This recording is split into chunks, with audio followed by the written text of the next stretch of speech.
the summertime blues. Wow, ain't no joke.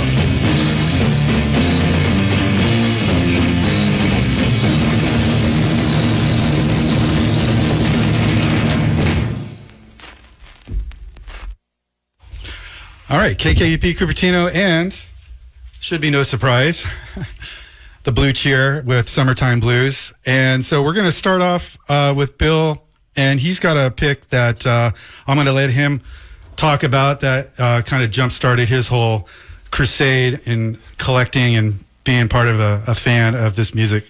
So welcome to Translove Airways, Bill. Thank you, Cricket. It's a pleasure to be here. Brian Conroy. And Brian's here. Yeah, and they got a great book that they just put out, so we're kind of helping him get the word out. So. What we're going to start with is a 45 that was a local San Jose band that lived next door to us in San Jose, called the Jaguars. And when we were kids, 9, 10 years old, we used to pass out the flyers for this band. And every afternoon, that would be our little side job, and they'd pay us 5 cents a piece or whatever it was, and we'd scour the neighborhood and promote this 45, which became a big South Bay hit. They were one of the better South Bay bands during that era, 1966. Yeah. And I hope you enjoy this. Yeah, and it's called The Gorilla by the Jaguars, KKUP Cupertino, and this is Translove Airways, and we're spotlighting the South Bay music scene, well, the Bay Area, but mostly in the South Bay, and I think we're pretty covered with that, so we might stretch out a little bit.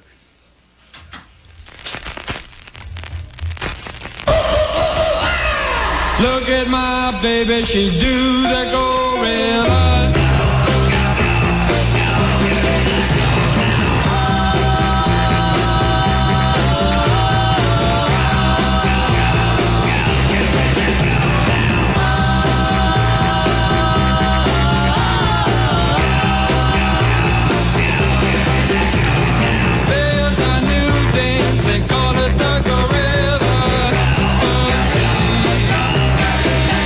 Well, it should have been out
Okay, KKUP Cupertino and the Jaguars, and that was a pick by Alec. You want to talk about that one there, Alec?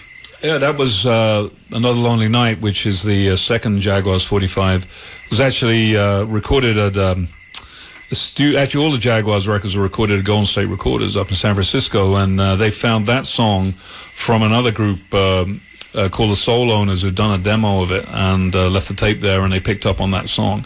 Actually did a lot better than the Soul Owners version. I think that's probably my favorite out of all of their 45s. Yeah, but, that's an interesting Barry group. Weinroth, who's the leader of the band, as Bill was mentioning, and later founded Guitar Showcase, Bud Eastman's down here, and great guy. I'm not sure if he's still alive. He moved up to Chico and did some stuff. But he, as well as having the Jaguars, he had an agency, NBC. They booked a lot of shows in the South Bay during that time and beyond, like late 60s, early 70s. Yeah, they're a pretty busy band. Yeah, and he had, Jaguars evolved into Mixed Company, I think was the name of the group he had after that. And then I think he had like some kind of Sha Na Na type group, Daddy-O or something like that.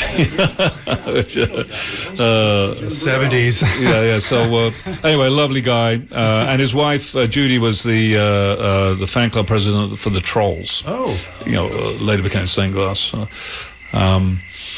Anyway, I think what we got up next is probably one of the top three, I think, Bill, when you say San Jose records in the late 60s. Susie Cream Cheese. Absolutely. By Teddy and His Patches. Yeah. Monster. Recorded in a old bakery somewhere over on Julian Street or something like that, I think. In fact, they told me when they were recording it, like flour was coming down from the rafters, wow. making all sorts of maybe noises and stuff. maybe that gave the echo. And all the sounds that Teddy Flores is all those sounds of him making them with his voice. It's not like a tape echo or anything like that. Really? He's just going bop, bop, bop, bop, bop with his voice and everything. Wow, sounds like a reverb just on steroids. Yeah. So definitely one of the craziest records. I of agree, that time. and the flip side is amazing as well. Right, yeah. I mean, it's from that wonderful period when you could put out anything on a 45 and it might be a hit. Yeah. I mean, this was like number one on KMBY in Monterey and places like that. It was a big local hit. I wonder if they played it on KLIV.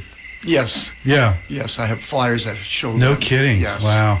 That's awesome. 66. And we'll talk about KLIV later because I'm sure that conversation will come up. But let's start off with this one. And we also want to talk about some of the other things that were floating around, like the San Jose Red Eye and the Guru and all the venues and stuff that were happening around San Jose at the time. And, Underground newspapers, Yeah. Paramount Imports. yeah. Was huge. We'll try to touch in on that.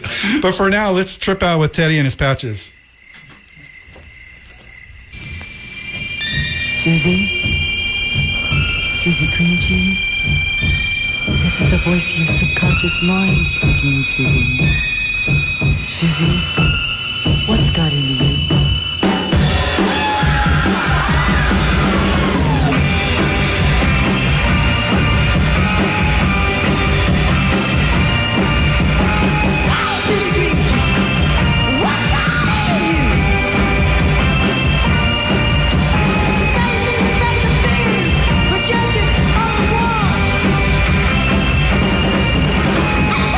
Nowhere, are answering your calls.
are mine.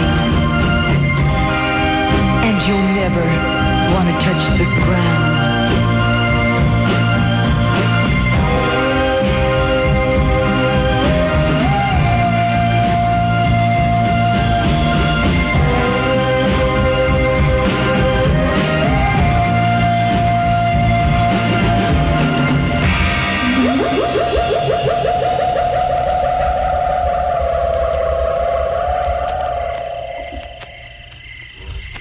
All right, well, you heard it here, folks.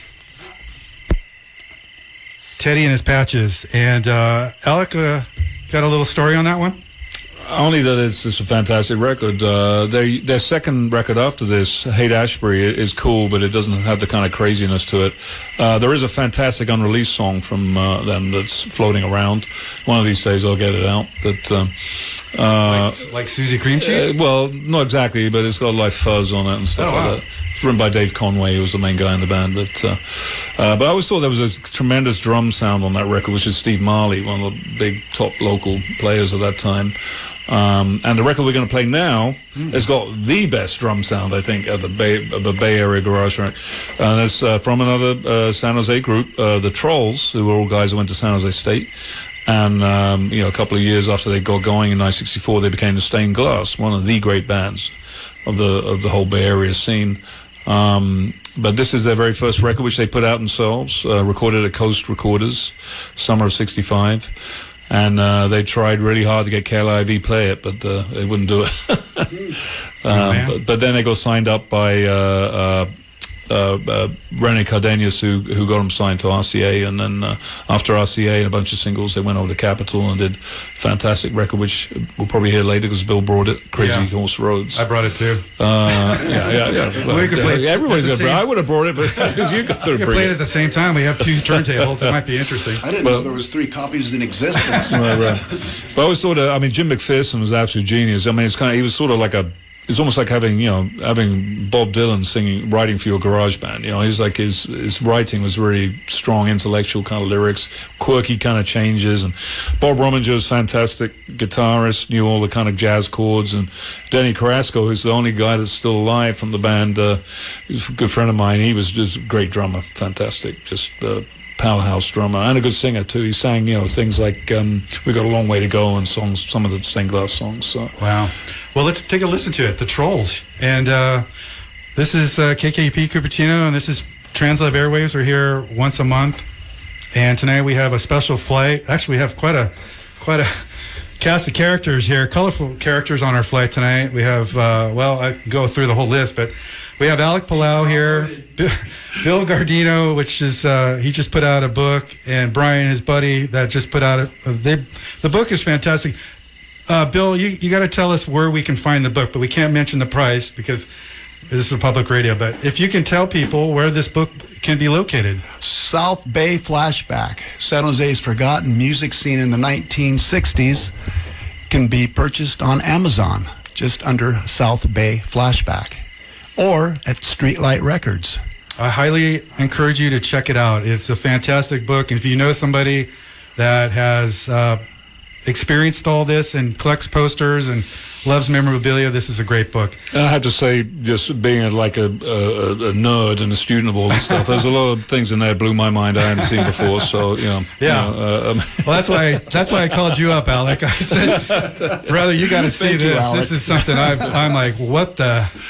Anyway, so that's what brought us here. Really, your book, Bill, was Alec and I've been trying to bug Alec to come down here for many years, but Alec's been so busy, and rightly so. Alec, you have an excuse for not showing up here, but you did show up one time when we did our garage marathon, which was really fun. You brought in some folks. Oh yeah, Jan from the Mountain Man. No,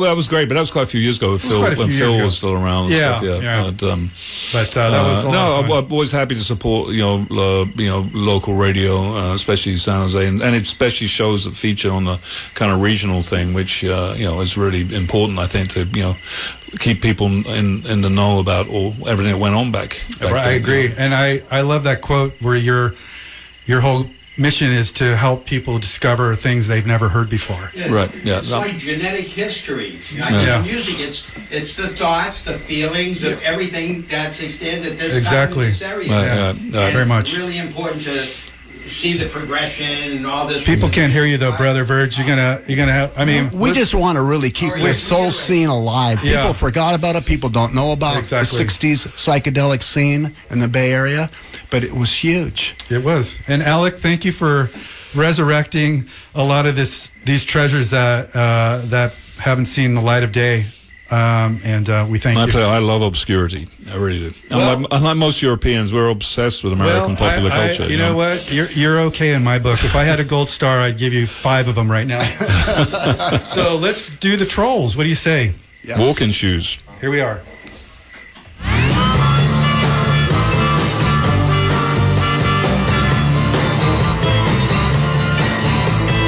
When it's midnight here, it's not till then my moon matches with the streetlights cold and dim. I put on my walking shoe. In the men's plane, it all seems strange. The people here don't cry, but they ain't got no walking shoe. They might as well lay down and die. Love don't fight, and everything will be alright. Leave your blues and get yourself some walking shoes.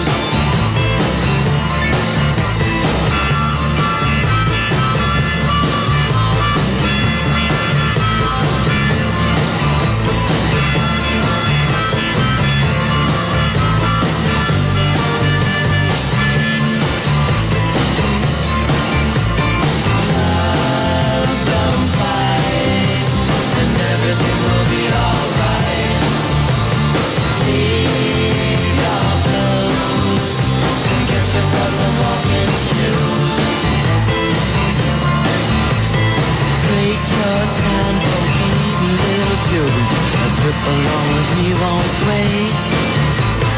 Get yourself some walking shoes. Don't believe that it's too late.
All right, so we just got done listening to a San Jose favorite. Most of you out there probably know it. Or do you? Who was that, Bill? That was a rare band called the Earthquakes from 1966. They're a surf band out of Santa Cruz. And you were saying that you didn't know anything really much about it. I knew nothing about it, and that's really the first time I've ever heard it. Really? Played. Yes. So did you ever play it? Have we played the other side? Not yet. I'd love to hear it. Well, we sneak that in later? The other side is good. We'll sneak that that. other side is the better side. Let's put that one on the back burner. We'll play that one. All I can tell you about the record is that the label A&R was something to do with like a guy that had a band leader that worked on the peninsula and did stuff. I think they probably just signed the band songs up and put it out. But they're pretty. I mean, there's a photo of them in one of the I think KYA Beats or something like that. But that's about as far as it goes as identification. But it's definitely. I mean, there's some really great late period surf records from the Bay Area, like Shockwave from Zorba and the Greeks, and of course there's San Jose's great Escondido by the Torquays. Yeah. But that was a very unusual. It's definitely the rarest one. I mean, I've only ever had a couple of copies of it. I've never seen one. Yeah, that's great, Bill.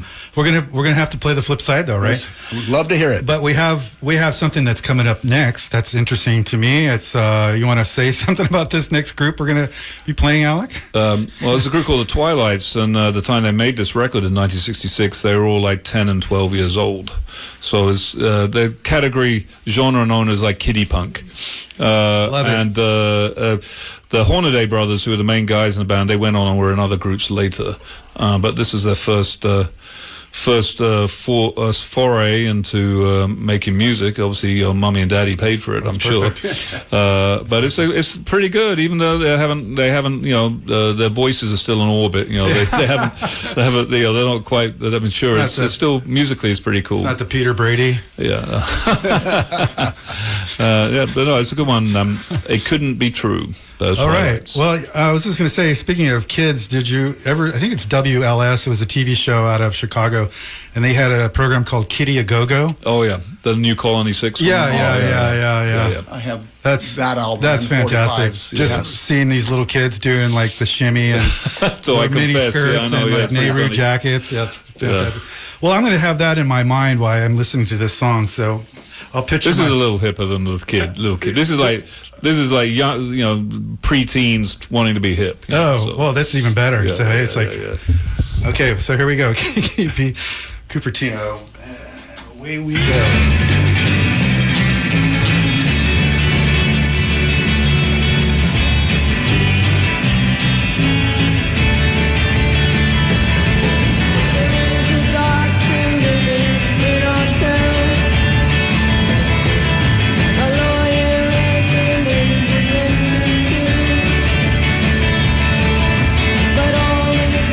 Together, couldn't love you as much as I do.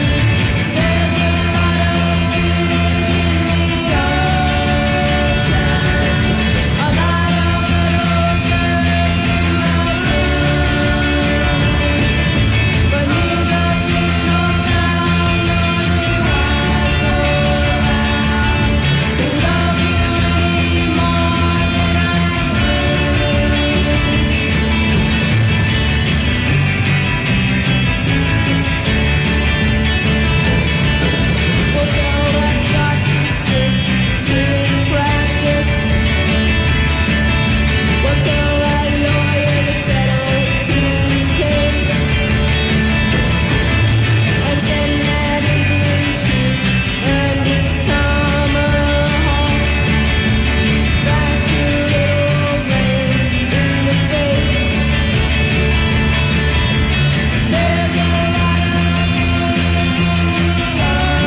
top off the fuel on the way. The funny part about it is there's no propellers on the wings. I must be out of my mind to be thinking about such things. Hey, somebody kick me. I think I'm dreaming. Kick me. I must be dreaming. This is not a nightmare that I'm going insane. Out of my head. I need someone to kick me. Kick me hard. And where it counts. 'Cause this is a nightmare.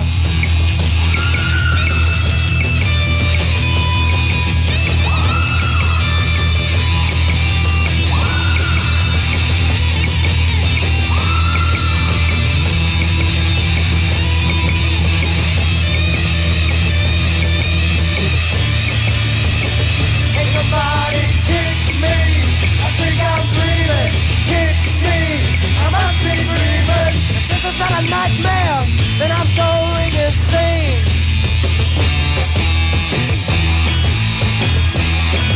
I was in my safety belt, clinging to the seat, when a weird sensation made my body take a leap.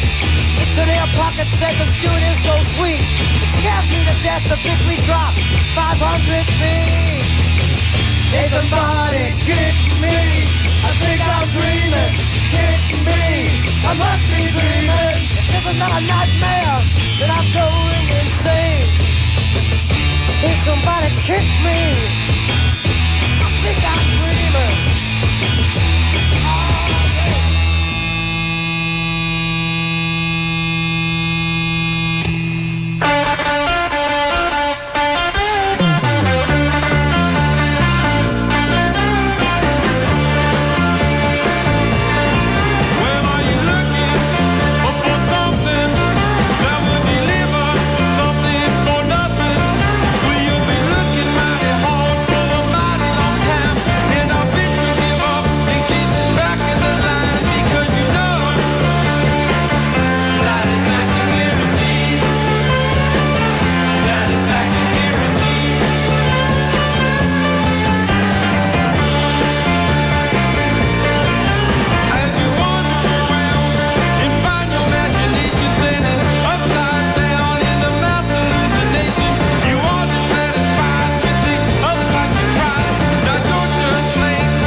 We got scratchy records in the end.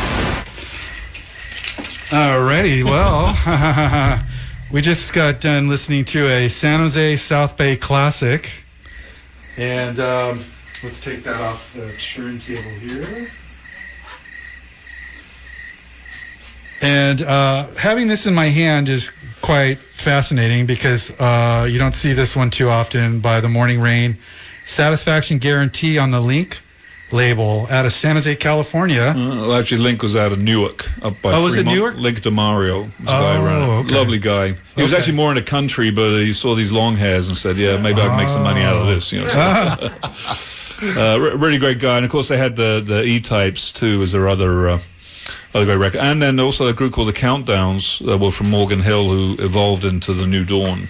So the Countdown's also on Link. And you brought some of that, I think, right? What's that? You brought some New Dawn with you, didn't you? Yeah. But but definitely Satisfaction Guaranteed is a absolute classic. Although, funnily enough, as beautiful as it is, the picture sleeve is not as rare as their other record, which is Evil Hearted You. Oh, wow. On Contour. Oh, yeah. That one's a lot tougher to find. But that was reissued. I think Sundays put out some of that stuff. Did they put, was it 4 songs on that EP? Well, they did an LP, I think, of Morning Rain stuff. Oh, too, that's right. Okay. But anyway, these guys, what's funny, a lot of people don't know, is these guys were kind of in competition with a lot of the other local bands. Like, I remember talking to Bo Maggi, the singer, and I mentioned that I play with the Chocolate Watch Band. He says, well, those guys, blah, blah, blah. So, it's pretty fun. Because, of course, they're both tilling the same field, doing kind of Stonesy type rock and roll. Yeah. But definitely, and Morning Rain, before they became the Morning Rain, they were called the English. And they did there's a really rare acetate that my friend Barry picked up off eBay by them. That's kind of in the same vein. Really kind of cool. And they were connected with the house band at the Continental, the House Pets, and they were called. Right on there. So really, definitely a lot of lineage. And they were. So were the bands pretty much friends with one another, or was there really a rivalry? Some of them were friends with some of those, but no, there was a lot of rivalry because they and I think that in the case of the bands that were more successful, particularly the Count Five, there's a few people who kind of grumbled about that, because those guys, because they made it big. But of course, Count Five, had were a long-lived group, and Sol Elmo, the manager, father of Ken, was very proactive, pushing them.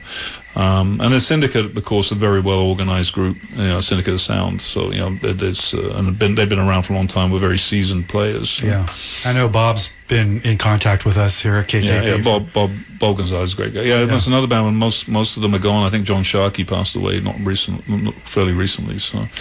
So you're hearing the voice of Alec Palau, our guest here on Translove Airways, rock historian. I can go down the list.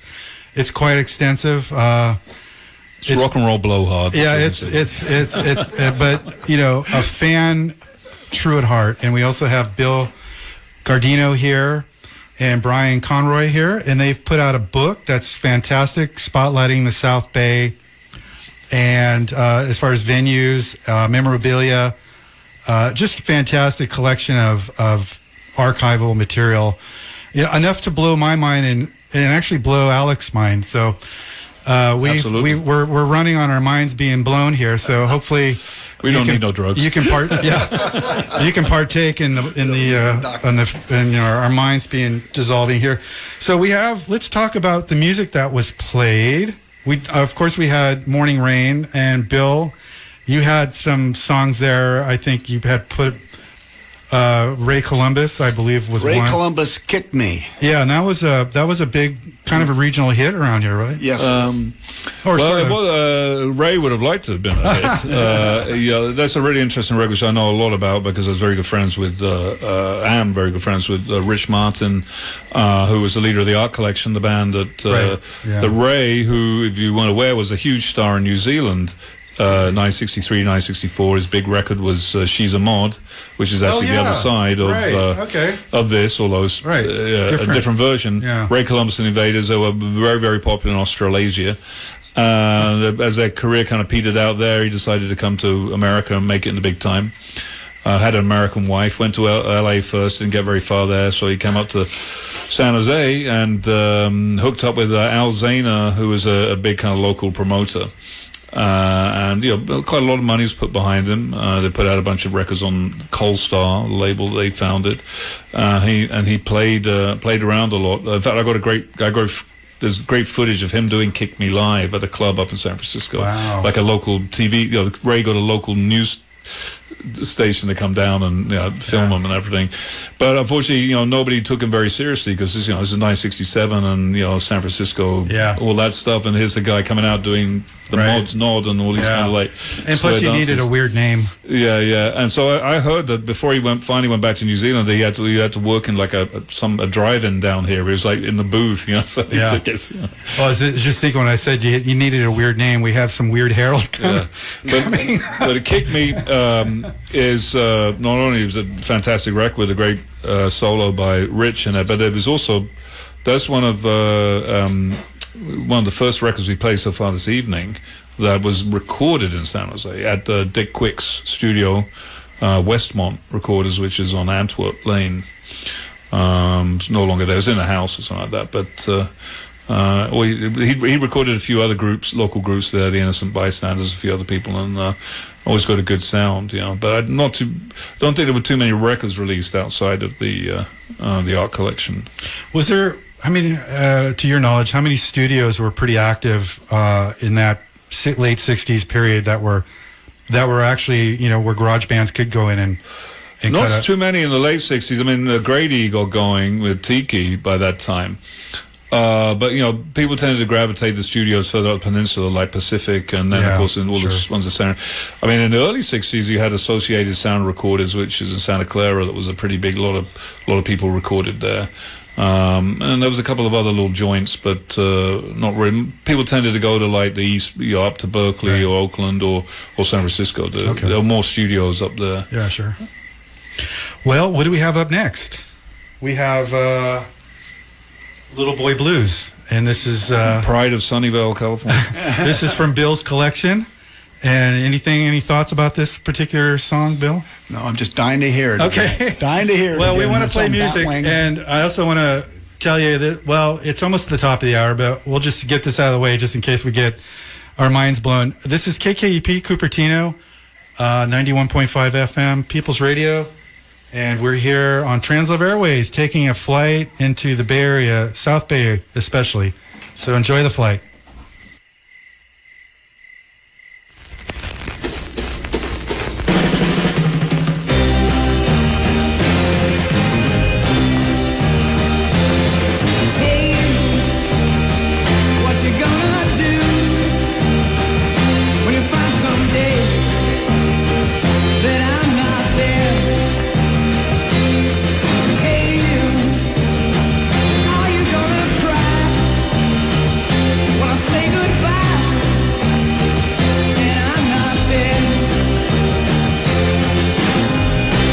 Gonna tell the truth about the lies you told, the things you said about me. Are you gonna tell the truth? Are we alive again? Oh, can't you understand?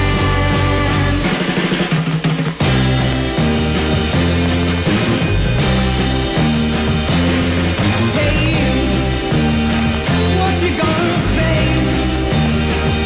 when your friends all out? Why I'm not there? Are you gonna tell the truth about the lies you told, the things you said about me? Are you gonna tell the truth? Are we alive again? Oh, can't you understand?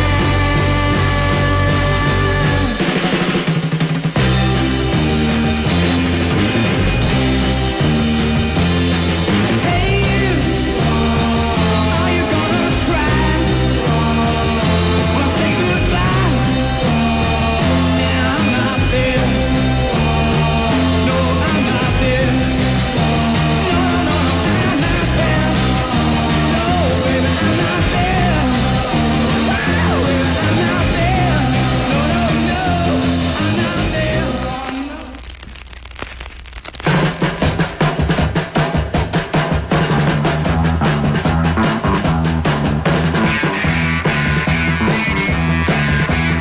After lonely nights, I was gonna meet my baby.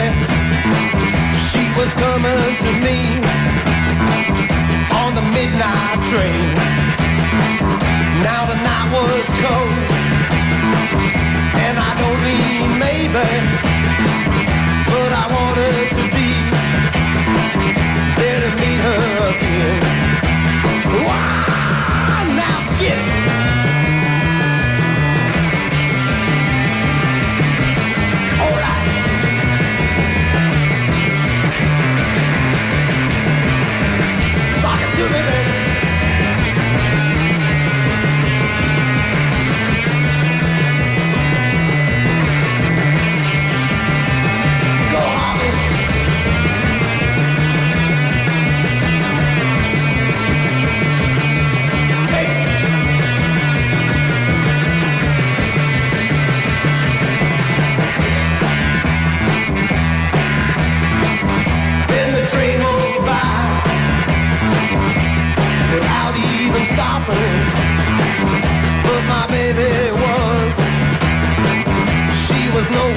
missing. Then I looked all around, and my eyes were popping, but my baby was gone in the big black machine. Kept right rolling, rolling, rolling, rolling along. Yeah, well, it kept right on rolling, rolling, rolling, rolling along. Gotta keep on rolling, rolling, rolling, rolling along. Wow, keep on rolling, keep on, keep on, keep on rolling. Gotta keep on rolling, keep on, keep on, keep on rolling. Wow, keep on rolling, keep on, keep on, keep on rolling.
She's a mod, she's a mod, yeah,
yeah, she's a mod, she's a mod. She won't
All right, KKUP Cupertino and Translive Airways, and we're flying high right now, and minds are being blown. Let's talk about the music that was just played. My guests here, if we haven't announced that enough times, but we have Alec Palau here, Bill Gardino, and Brian Conroy is here, and they're all taking flight. And we also have Scott and Ralphie and Verge and Jay Katz here. Everyone's kind of just hanging out here on a Saturday night, taking the flight. Contact high, right? Yeah, for sure. The elevation is kind of high right now, but we're gonna find our way back. We're not sure what time, but we'll eventually make it back. But we really appreciate you tuning in, and if you're enjoying yourself, that's what we're trying to do. We want you to enjoy yourself because there's too much stuff and craziness going on in the world. And this is a time where you can just check out on the Translive Airways. Let's talk about the music that was played, if you don't mind. We just got done listening to another Ray Columbus tune. Let's get that out there. Well, that was cheating a little bit, Cricket, because We Want to Beat was actually recorded in New Zealand before Ray came over here. And but he brought the master tape with him, and the label that he started with Al Zane, Cold Star, they put that out. And then I think Bill wanted to hear She's a Mod, the other side of Kick Me too. Yeah, and I like Kick Me a lot better than I liked She's a Mod. That was but did other people cover that song too? Was that? Oh, you covered it with. What's that? With Pow. Yeah. Well, the Art Collection, which was Ray's backing band on Kick Me, they later became a group called Powder, wonderful, the best kind of Bay Area analog to the Who, Creation, Move type stuff. And I got to be good friends with Rich, and as I often do I end up being, not in his case, but a lot of these other bands, Viagra, for these guys. So so I played with him for many years, and I had great joy playing that stuff, and I reissued all the Powder stuff too. Very, unique musician. He had a chart hit later on with his brother under the name Thomas and Richard Frost. They were kind of similar to Flamin' Groovies, if I remember them in a sense. Not really. They were much more Anglophile, very, very British mod. They love worship. They love people like Dave D. Dozy, Beaky McIntyre, people like that. They were. Who doesn't? They were deep. They were deep. But I think we heard People before that. Their first single, Riding High, which is produced by the great Captain Mikey of KLIV. If you wish to. Is that right? Yeah. Oh yeah. He's wow.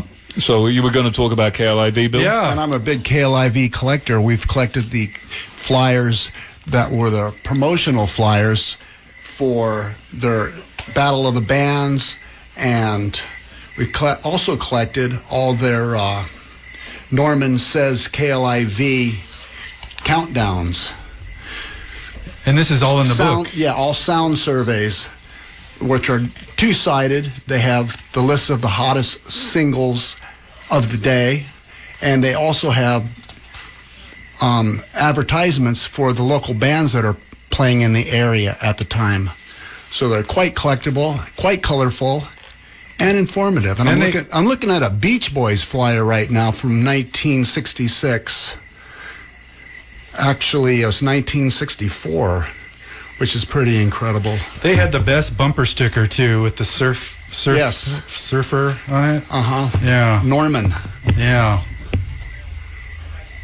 So we're strolling big time, actually flying down memory lane, because we have a lot of records that we are playing for you tonight, and they're all records. They're all 45s.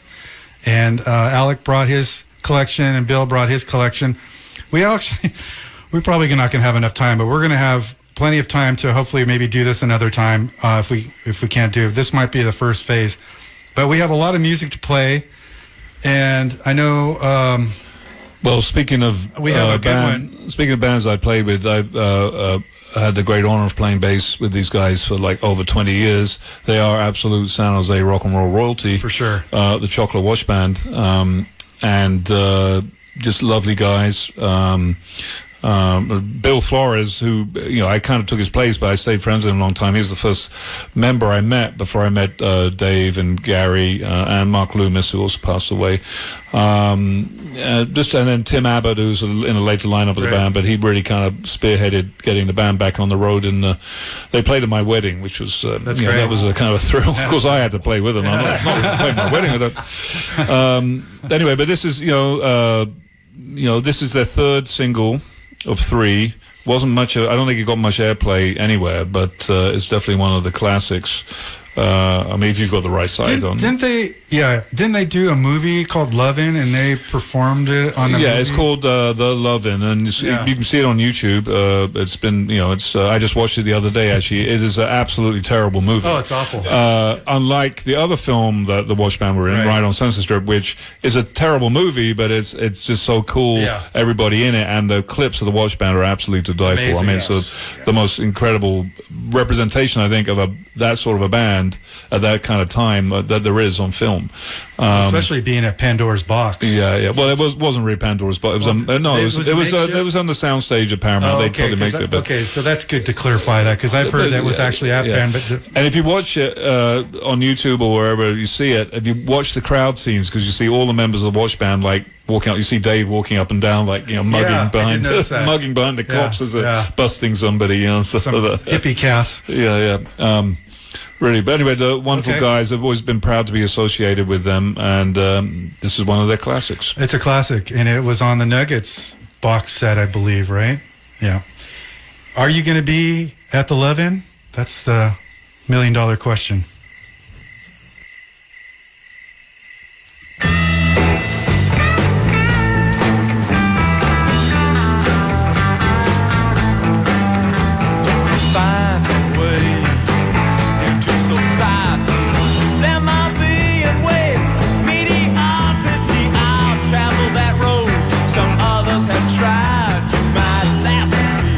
Got so much pride, but you and your friends, my pride.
feel alright.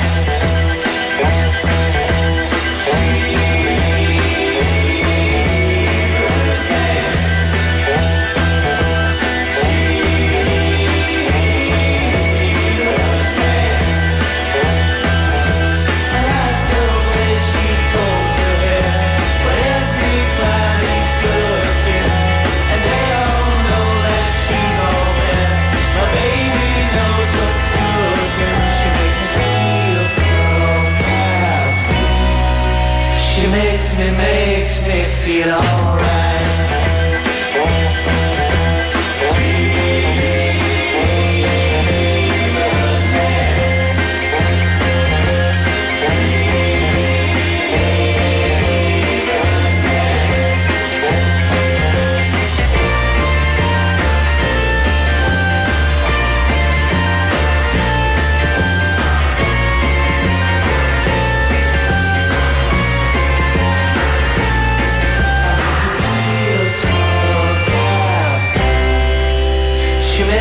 Makes me feel alright.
Alrighty, KKUP Cupertino, and we're here on Translive Airways, again, every first Saturday of the month, and we have a special flight. We're doing a spotlight on the South Bay and Bay Area. Yeah, I mean, we can trickle around.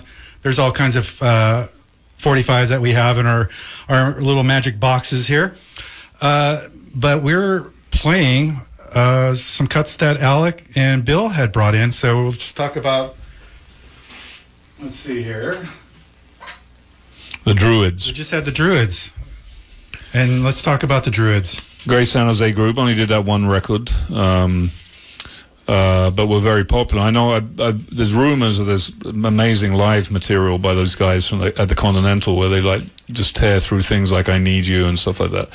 But I had a very nice conversation with David Nye, the main fellow, some years ago, and definitely one of the better South Bay records. And this label MNO that they were on, there's a very rare record by the Hard Times, Mr. Rolling Stone, which is probably the holy grail of San Jose garage just talking band about records. that earlier. Yeah. So please give me your copy if you're out there. Yeah, we're gonna put the word out. We actually have a mystery. We're gonna play that, right? Right, not yet. No. Okay, so we do have a mystery, but we might want to put that out so we can put the word out before we leave here, Alec. Because right. and I'm not sure, Bill. We played an E-Types, I believe, right? Yes, we did. We played She Moves You. She Moves Me by the E-Types on the Sunburst label. Another South Bay group. Well, Salinas. Oh, the pride of Salinas. North Salinas High School. Okay. Yeah. So we're Bob Wentz, Reggie Schaefer, Jody Wentz, Don Shepard, and Danny Monagold. So now, did they play a lot over here? Yeah, they play in San Jose a lot. We're on a lot of the civic bills with the Watch Band, opening for people like Yardbirds and those kinds of guys. Did some of the KLIV surfing safaris out to Santa Cruz. In fact, there's I think 8mm film of them on YouTube right. playing. Yeah, I did see that, but it's not. It's just them playing, not in music and singing. No, you can't hear anything. Yeah. And they were, they went to LA a lot. Did several singles with Ed Cobb. And on TV on Where the Action Is and stuff. Never really got as far as they should have done. They later changed their name to Charlotte Wood and are on the San Francisco Pop Festival album. Just lovely guys. Kind of the kings of Salinas, but outside of there. So was there venues down in Salinas, or did they? Oh yeah, there was Armory and other venues. Memorial Hall, was there a Memorial Hall there? I'm not sure, but there was definitely activity down there. And of course they had the KMBY, the Monterey station, was a big promoter of events and stuff around there. And there was great rock and roll, even going back to the late 50s, Lord Luther and people like that down there. It was a scene. I mean, Salinas, Carmel, Pacific Grove, Monterey. It was all a lot of stuff going on. And there was that one group that was Louis. What was their name from Salinas? They were pretty popular in the 70s. Louis and the Lovers. Louis and the Lovers. Yeah. I mean the ones that did with Doug Somm. Yeah. They're great. Yeah, I have some tapes of those guys. They're pretty cool. And also the Tikis were a big Santa Cruz group too. Santa Cruz, yeah. Yeah, so there was quite a lot going on in that area. There's a tremendous amount. I mean, there's so many groups. I mean, that's the funny thing is that the three biggest hits, three of the biggest chart hits out of the whole Bay Area San Francisco scene were for San Jose. The Syndicate, Count 5, and People. All a lot bigger than most of the heavy duty San Francisco groups ever got in the charts. Yeah, because they had a lot of AM play versus right. Well, exactly. Yeah, Jefferson Airplane. Yeah. It wasn't until until Sly and Creedence came along that you got much AM play from Bo Brummels. Bo Brummels, of course. Bo Brummels are in a class of their own. And really. You've done countless of archive.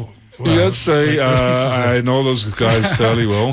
I've been at Bob Brummel's, another part of the Viagra. I just spoke to Sal the other day. I saw Ron Elliott and Ron Meager recently. They're the three surviving guys. Because Deck and John Peterson have passed away. Done a lot of reissues, and actually got one coming up with their 75 album with a lot of extras. Right. That's right. They did reform. Yeah, and it's actually for that kind of a record. It's actually pretty good. Yeah, it's very good. I think Sal's manager sent me one. Yeah, it's I mean, luckily it doesn't get into yacht rock territory or whatever. It kind of reminded me of the cool, Stone Ground reincarnation. They around the same time they did, around mid 70s. That was good. I mean, it's not essential, but great. Well, I mean, we have a lot of music to play here. Well, speaking of Bo Brummels, this is Bo Brummel-esque. This is a group from Los Gatos.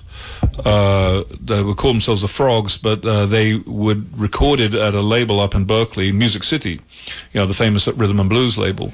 And the fellow who ran that place, Ray Dobard, if he opted to put a record out, he'd always put Music City ahead. So you got Music City Soul. The Soul Brothers became Music City Soul Brothers, or All Stars became Music City All Stars, and he called these guys the Music City Frogs. But this is the only record of his kind that he put out. Was this just to be hip? I mean, no, he was an equal opportunity exploiter. Okay. You know, black, white, didn't matter what you looked like. He'd well, I exploit mean, you. frogs. You know, the Beatles, frogs. You know. Yeah, oh, there probably was a bit of that. I think this is 66, so Okay. or late 65. So I think it was probably a And little bit past what's the name that. of this? What's the name of the tune? I believe this one is. Don't make me say it again. Don't say it again. Oh, yeah. don't say it again. Okay. Yeah. Mum's the word. Here on KKUP Cupertino, and away we go.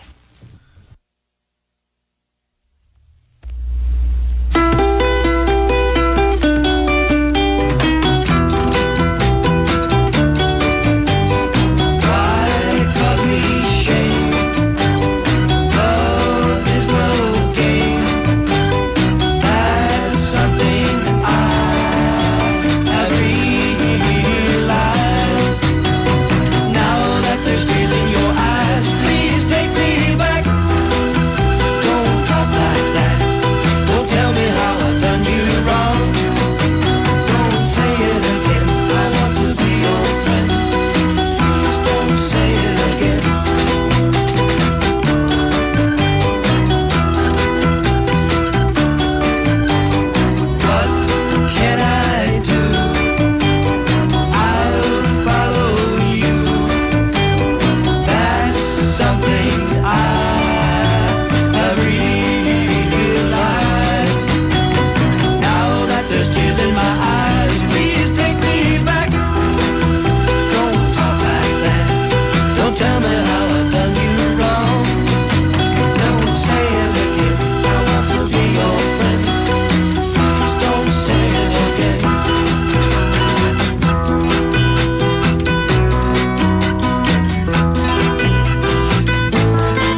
stoned instead.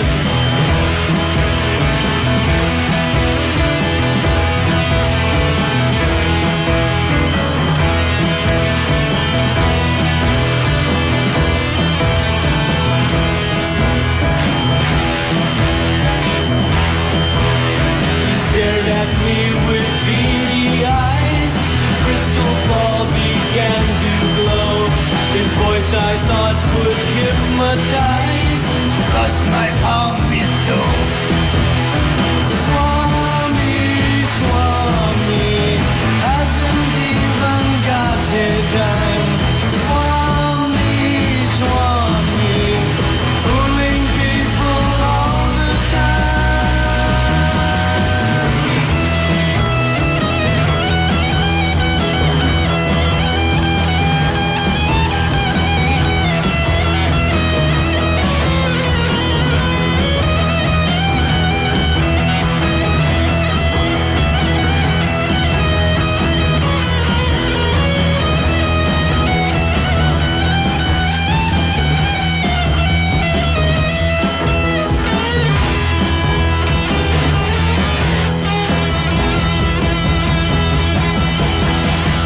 Cut the cards and made a deal. The Swami's tent for just one meal. A puff of smoke, away he went. Now I'm the owner of his tent. Swami, Swami, hasn't even got a dime. Swami, Swami, fooling people all the time, all the time, all the time, all the time.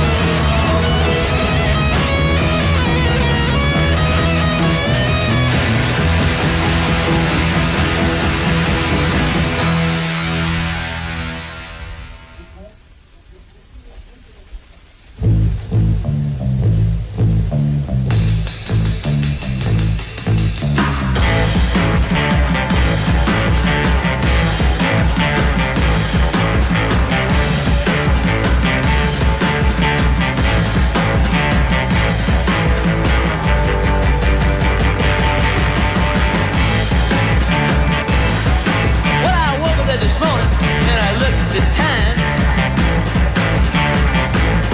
Then I found my surprise it was a 9:30.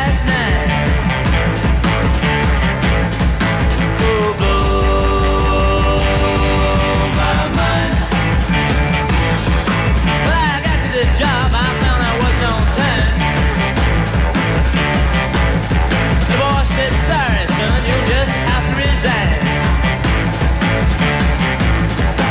Oh, blow my mind.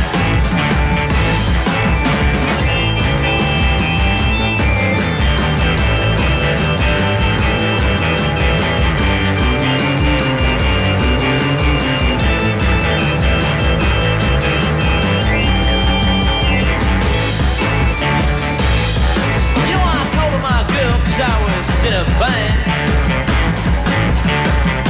Oh, she just hung up the phone. I lost my very last dime. Well, now I'm sitting here stoned. I see the world my dime. I tell you one thing, boy, I just blew my mind.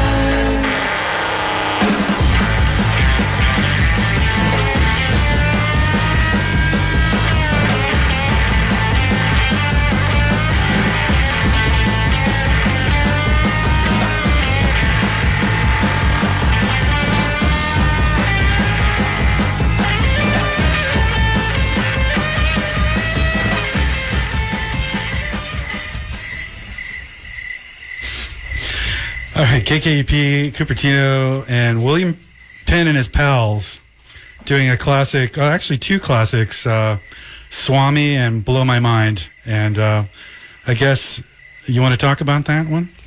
Sure, just the great songs. But what I really want to talk about is these two gentlemen sitting to my left here who are absolute treasures. I think these two gents have done more to preserve the music of the South Bay than any two individuals. Alec probably has the largest collection of musical archives, 45s, acetates, masters, and he's done so much to sort of re-release these wonderful tunes that have been lost, I think, to history. And Bill has just this mind-blowing collection of memorabilia, many of which are one-of-a-kind, posters that would have been lost had he not had the foresight to collect these things. And they're handbills and posters, tickets, photographs, all kinds of things. And for all of us that love this music, this stuff will be presented at History San Jose beginning in November and running all throughout the year 2026 at History San Jose on, is that Center Road there? I'm not sure where that is, yeah. Right next to Happy Hollow there. Oh, yeah, I think you're right. And, the idea is there's one of the houses on the grounds of the History Museum will be turned into a hippie crash pad. Ooh. And each room will feature Verge, different... Did you hear that, Verge? Oh, boy. You got blacklight posters in one room, beaded curtains in another, and videos of the Chocolate Watch Band and Ride on Sunset Strip in another. That's awesome. Music blaring, and so we're really looking forward to it. We're working with the curators right now. And well, we would love to have you come back, and maybe we could do an opening ceremony and dedicate and get people hip to that, and we can have another one of these shows and have you guys come back. It would be great. I would love it. That'd be great. Thank you. And I'm really thankful for you guys showing up. This is a treasure for me, and hopefully for you out there in our audience, especially being in the South Bay. Here we're right in the belly of the beast, or the lint of the belly lint of the Bay Area, I like to call it, because everything ends up settling down here. It's like a vortex, it all circles back to the South Bay somehow, but never gets true credit because San Francisco really did overshadow San Jose. But that's okay too, because we're very fortunate to be in the Bay Area and have a lot of the music and all these groups and all the artwork and all the places to go and hang out and head shops and venues and stuff. So we're very thankful. So we're giving that thanks out tonight on this program, and like I say, having Alec and Bill down here, and it's just great. So gentlemen, thank you, and we're going to play some more music. I think that's what we're here to do. Let's listen to Cutback by Morning Rain. So another one for the Morning Rain. And this was originally unreleased. I put it on a CD in the mid 90s, but recorded at Golden State Recorders in San Francisco. If you listen to the session tape, it's very funny because it's a lot of antagonism between Leo Kuka, the engineer, and the band. He's stopping him. In fact, there's like letters in the archives of the manager, Steve Canali, I think is a rhythm guitarist. His band, his dad managed them. And there's very shirty letters saying, you just rushed us through the session, it should have been better, and all this other kind of stuff. Yeah, interesting. It's pretty funny. Wow, that's really great. Only you would hear this with our panel tonight. Here we go. The Morning Rain, KKUP Cupertino.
So what did we just get done listening to there, Alec?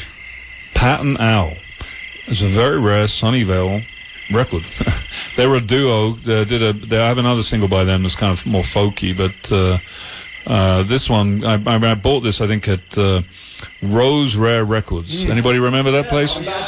Yeah, the guy wasn't too friendly. I think we all have horror stories about this. the guy. I think it was in the $5 box, but it was it has kind of looks like a sort of a Capitol label, but I noticed it had a Sunnyvale address on it, so I was like, okay, cool. And I got home, I was like, wow, this is pretty cool.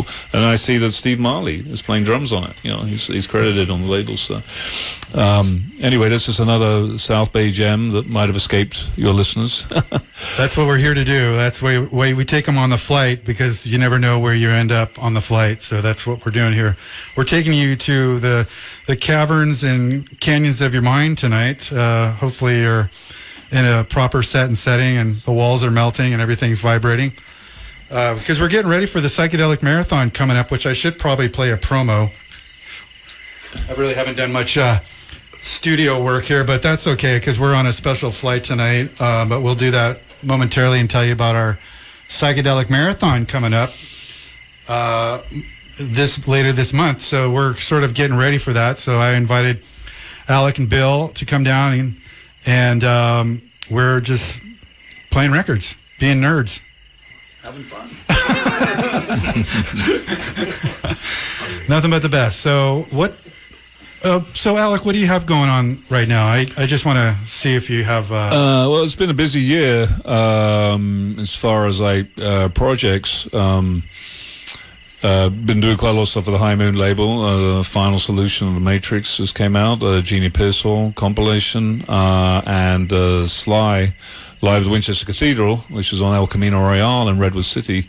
That was a great tape that I got from the manager many years ago, and I never played properly on my tape machine until one day I figured out, well, maybe it's a 4-track, not just a regular sort of 4-quarter-track tape. So I had some time during the pandemic, threw it on. Wow, there's the vocals, so spent some. I mean, it's still a little, it's not a super hi-fi thing, but anyway, put that together with my friends from Holland that I do a lot of Sly stuff with, and that just came out as a record store day thing and will be officially released next month. You can hear a bit of it in the Questlove documentary that was. Yeah, and there's a lot of Sly in there's a lot of Sly in the air at the moment. Yeah. And he deserves every bit, every bit of it. Yeah. And then I have some other things, Stax Records live thing that's come out live in 1965, which is exciting. And then the thing that you're probably going to be most interested in is a 3 LP set that's due in October on the 60th anniversary of the Family Dog's first show at the Longshanks Hall. And this is basically a set of live recordings, 1966, 1967, 1968 from the Avalon Ballroom. And it's, funnily enough, I decided not to use, have yet more Big Brother or yet more Live Doors, even though there is some from there. But so this has unreleased 13/4 elevators, one full side, the Kaleidoscope doing a Beacon from Mars. Wow. Daily Flash, Oxford Circle, Sons of Adam, a lot of other groups that played there that you won't necessarily, you might not necessarily have come across live recordings of them there. So that to me is a very exciting thing I've been working on for many years. And you do a lot of this from your home too, like a lot of yeah. I have a home studio where I work on many different tape machines. So you really painstakingly, I mean, you do. You don't ask cut my any wife; corners. she'll tell you. It's painful, painfully painstaking. I mean, we're so grateful for all the work you've done. Well, I love doing it. I love doing it for all of you guys. I mean, for guys like you. I mean, for people that care about this, music, and it is. I mean, I do. It's funny because I did a podcast earlier today, and a fellow was asking me, and I said, it's really, America's popular cultural legacy, and we've got to preserve it. And of course, Europeans, we've always had a great time selling American music back to Americans, starting with the Rolling Stones. Thank you. Thank you. Because, the rest of the world looks at American art, popular art, as something exciting, whereas in this country, certainly since I've been living here the past, over half my life, almost 40 years, it's, America's what have you done lately?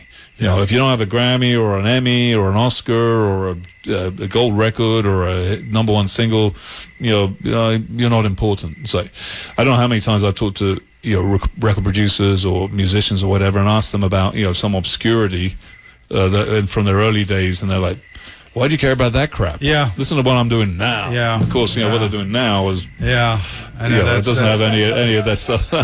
quite a diverse. It's a great joy. I feel extremely what's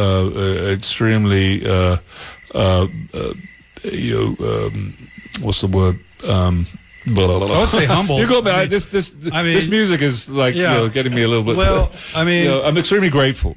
I think to be able to scrape a living at disinterring the Bay Area's rock and roll past and other places. Your too. passion is what really is very infectious, because, like I say, you don't hold back. Some of the compilations and stuff that you've put out through the years is just amazing. The Harmonious Bandersnatch stuff was just incredible, because to hear all that stuff we hadn't heard before, different takes out of the songs from the EP, and the Charlatans especially, and then Ace of Cups, a group that was never really talked about. They were so good and so talented, and luckily, and was it 10 years now that they put that record out? That double LP with and they reunited, yeah, and that's fantastic, and it's groups like that really. It's a shame they never really were really recognized outside the Bay Area. Right, but when Hendrix was in England, he mentioned that the Ace of Cups was the best band in the San Francisco area. Yeah, the Melody Maker. Yeah, that's right. The way I see it, though, Cricket, is that it doesn't matter when music is made, is when you hear it that matters. So this stuff. So I get as much juice out of listening to Pat and Al as they probably did. Their mum and dad said, "Oh, that's very good," or whatever. What I mean is that it's like music lives on, and of all the art forms, it's the one that just zaps you in the brain straight away. I agree, and it's really important to have that in times of unrest and. Anxiety that's floating around our heads outside of our control. The way I put it is like, I don't mind looking backwards because there's nothing to look forward to. Well, as long as you don't fall off the cliff, Alec. You got to make sure you don't fall off the cliff. But yes, that's well said. Speaking of looking back, what are we doing next here? Well, this is to follow on from playing Teddy and his Patches earlier. This is Teddy Flores in 1964 when he wanted to be a rock and roll and teen idol, and this is him with his band the Regimentals, and a song called The Key. Okay, let's do that. And this is KKUP Cupertino and KKUP.org.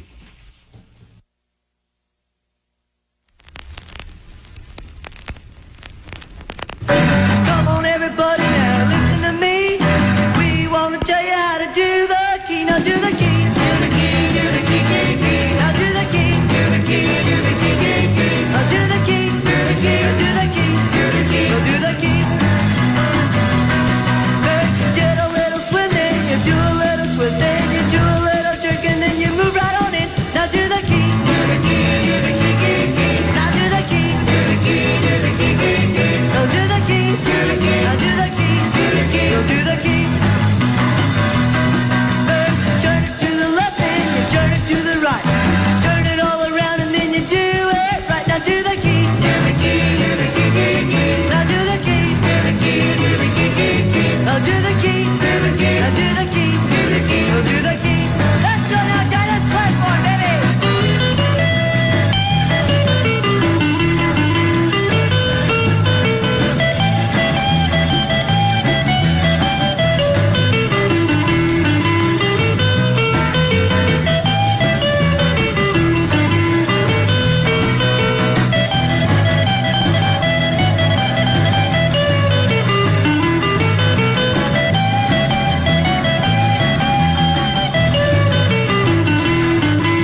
KKUP Cupertino.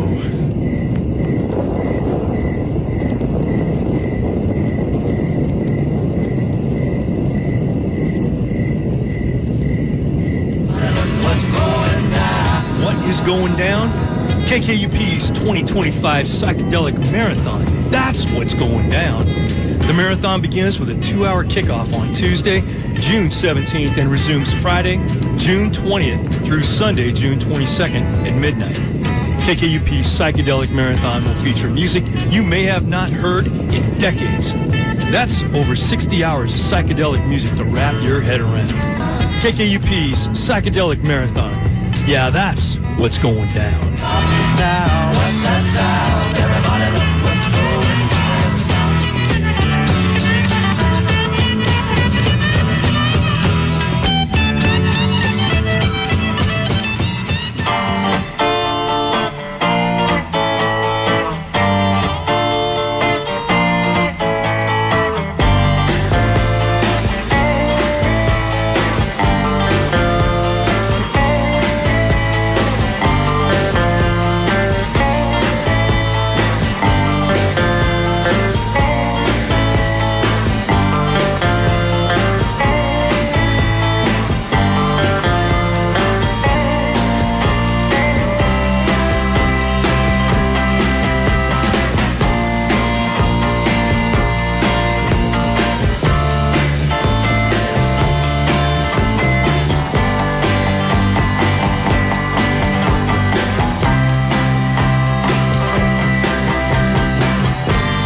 I loved you.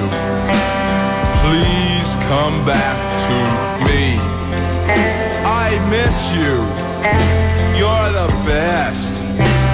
Baby, without you by my side, my whole complexion is a mess.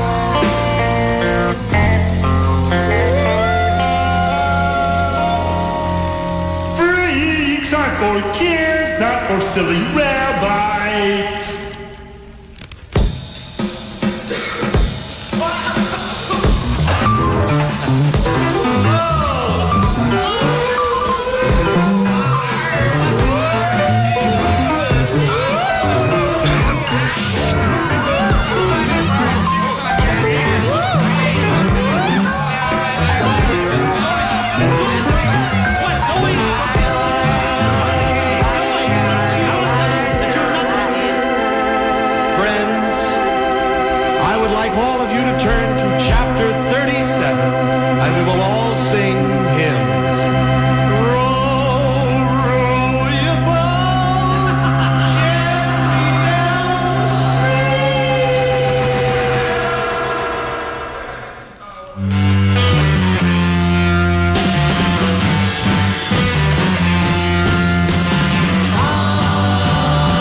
I can't afford to go and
trouble unwanted when it's only love I wanted. A little girl, can't you see? Little girl, won't you stay by me? Little girl, what am I missing? All that I want right there. Don't take no excitation. Yeah, no excitation. Don't give me no excitation. Yeah. I think you're cheating a bit there, Craig, because that group was from San Lorenzo, East Bay. Well, that's okay. I told you we were going to maybe drive up 880. Or Drive up 80 a little bit. It's a great record, though, and there's actually 2 drum tracks on that. That's where the drums is kind of pounding. Sounds great. Yeah, I love the organ. That was the rear excitation on MTA Records. Where's MTA? MTA was from New York, but there were a lot of Bay Area records released as singles on there because Leo Coco owned Golden State Recorders in San Francisco, which shop stuffed them. So you got the Flying Circus, the Just Six, the Living Children. That's a really good one. Crystallize Your Mind. Oh yeah, that's right. And some crap too, like Walter Wart, the Freaky Frog. Wart now my love, stuff like that. Living Children, were they North Bay or? No, they're from Fort Bragg up on the coast. Oh, okay, that's right. Okay, so they were farther north. Okay, yeah, that's a great 45. Really good. And the Flying Circus, both of their records. They're from San Rafael. Okay. Marin County, and then the Spiders, the really great blue-eyed soul group from Castro Valley. They have a single on MTA also. What did we play before that? We played the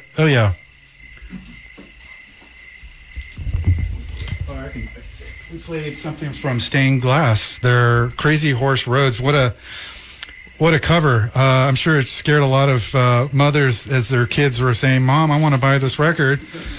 We played appropriately Doomsday by Stained Glass on Capitol Records.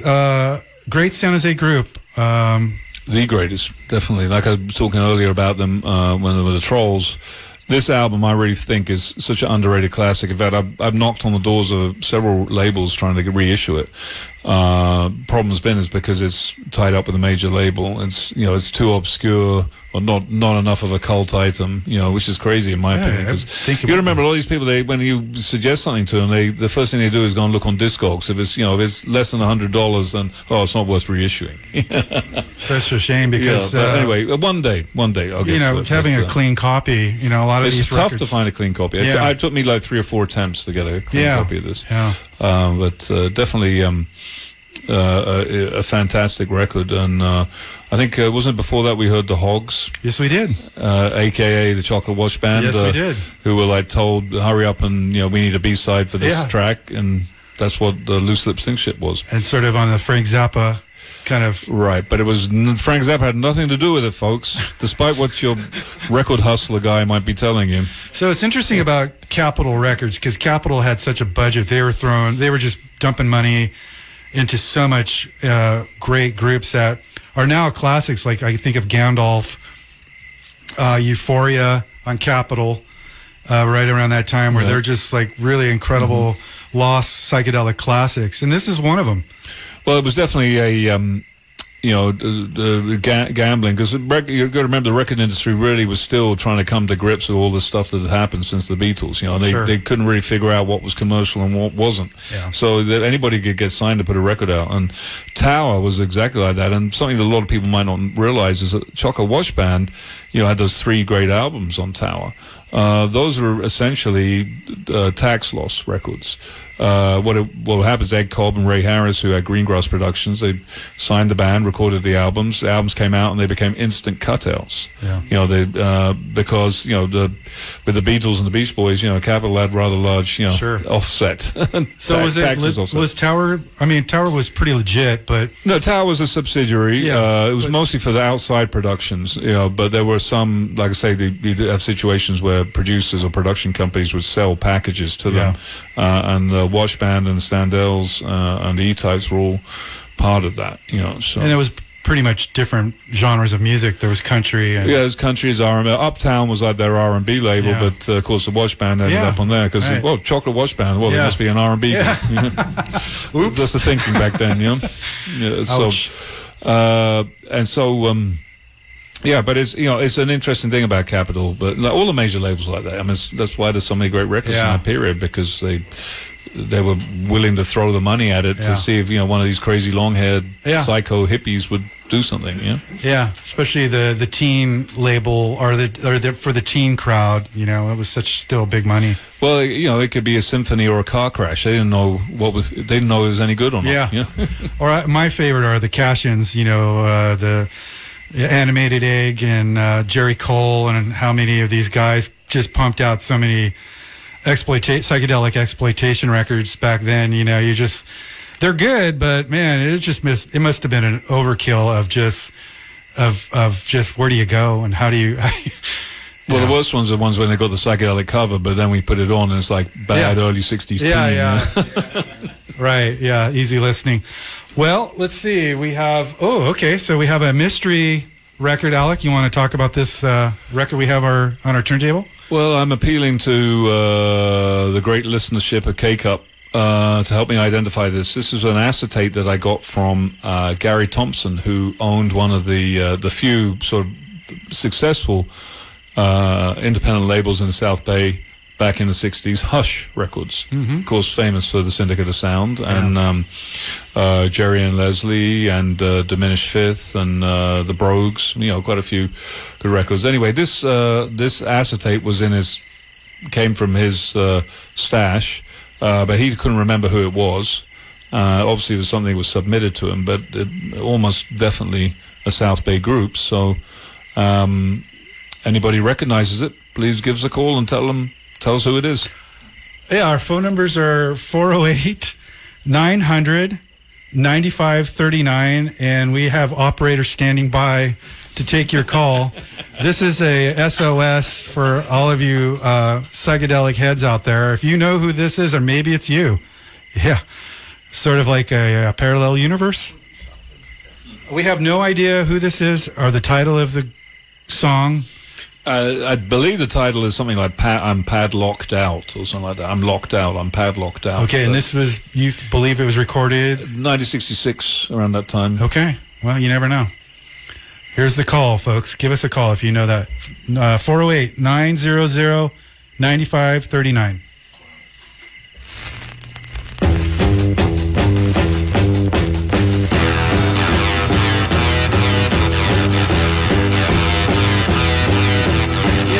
Today your planet wasn't run over by a steamrolling truck. You flew around the world, when you got back, discovered it was the same old mug.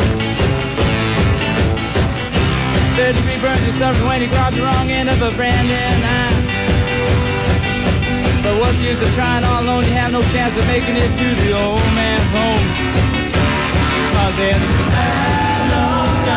your highways are clear.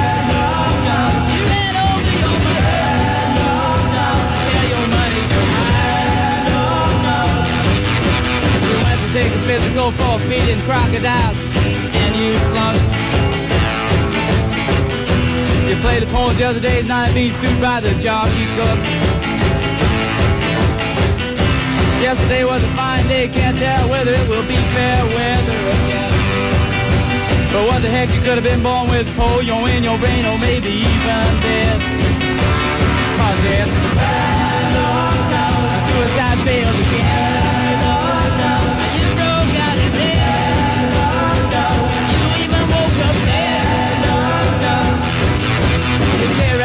Factory hoping summer will convince you that it's alright.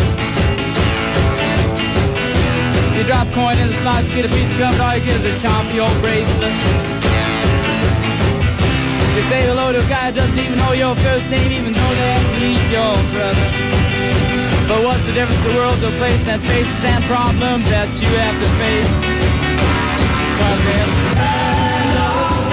you lost all your head.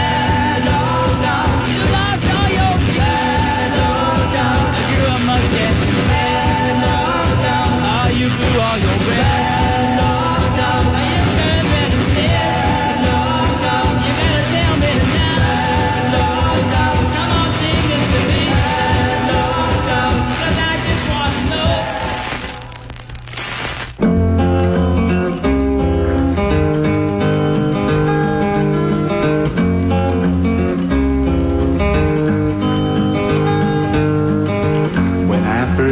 came on bended knees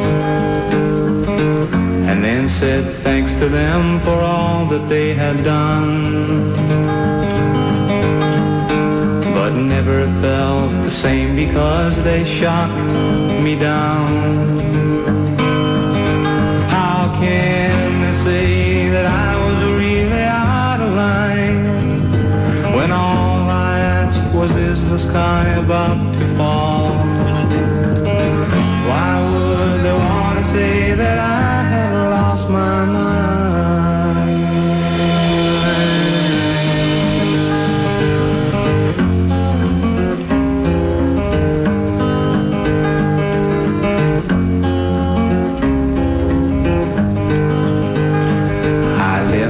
Feeling I had accomplished something. At least that's the lie you always told to me. You'd make me feel good by rubbing on my back and singing little songs before I went to sleep.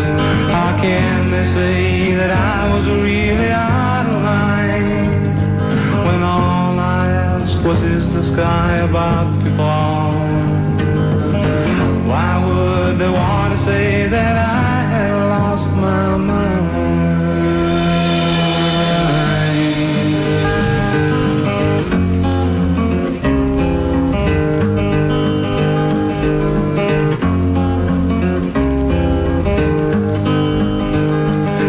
Oh, what would they say if I just up and disappeared?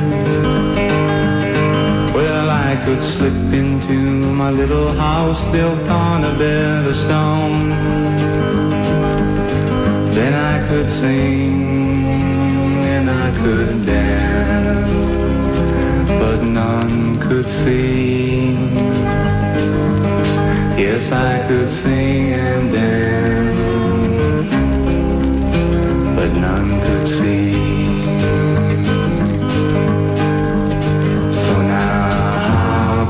Say that I was out of line when all I asked was, is the sky about to fall? Why would they want to say that I had lost my mind?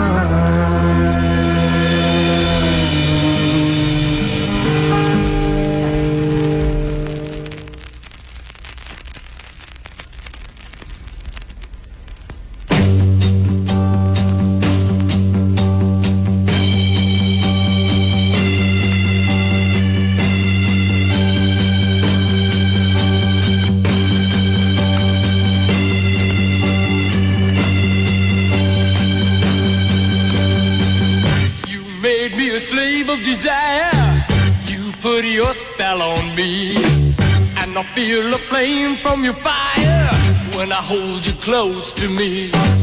For you're my soul and inspiration, and everything I do. My love is blind for you, baby. I couldn't live without you. Wow!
gym on the side.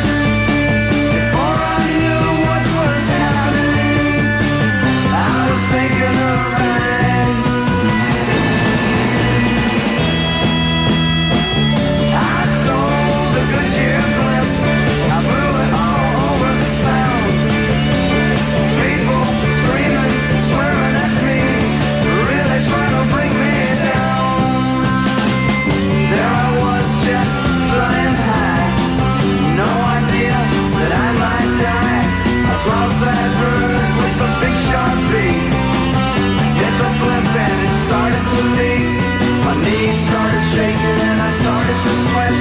My eyes glued to the ground. Right then and there I started to flash. What a way to come down.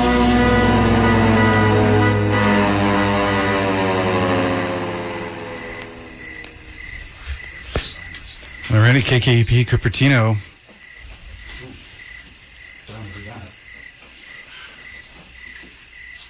And we are on the Translove Airways, and we are probably about 10 miles high right now. I think we're past 8.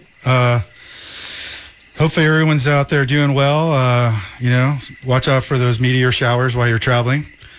And we got done listening to a bunch of Bay Area groups. That's what we're doing here tonight, celebrating the Psychedelic Marathon, which is coming up in a couple weeks. We just got done with our Bob Dylan birthday bash, which was fun. That was happy birthday, Bob. Thank you for letting us play your music and raising over $11,000 on your birthday. And we actually had it on his birthday this time around. So thank you. And then, like I say, stay tuned. Coming up in a couple weeks will be the Psychedelic Marathon, so you don't want to miss out. So that's what we're kind of doing tonight. We're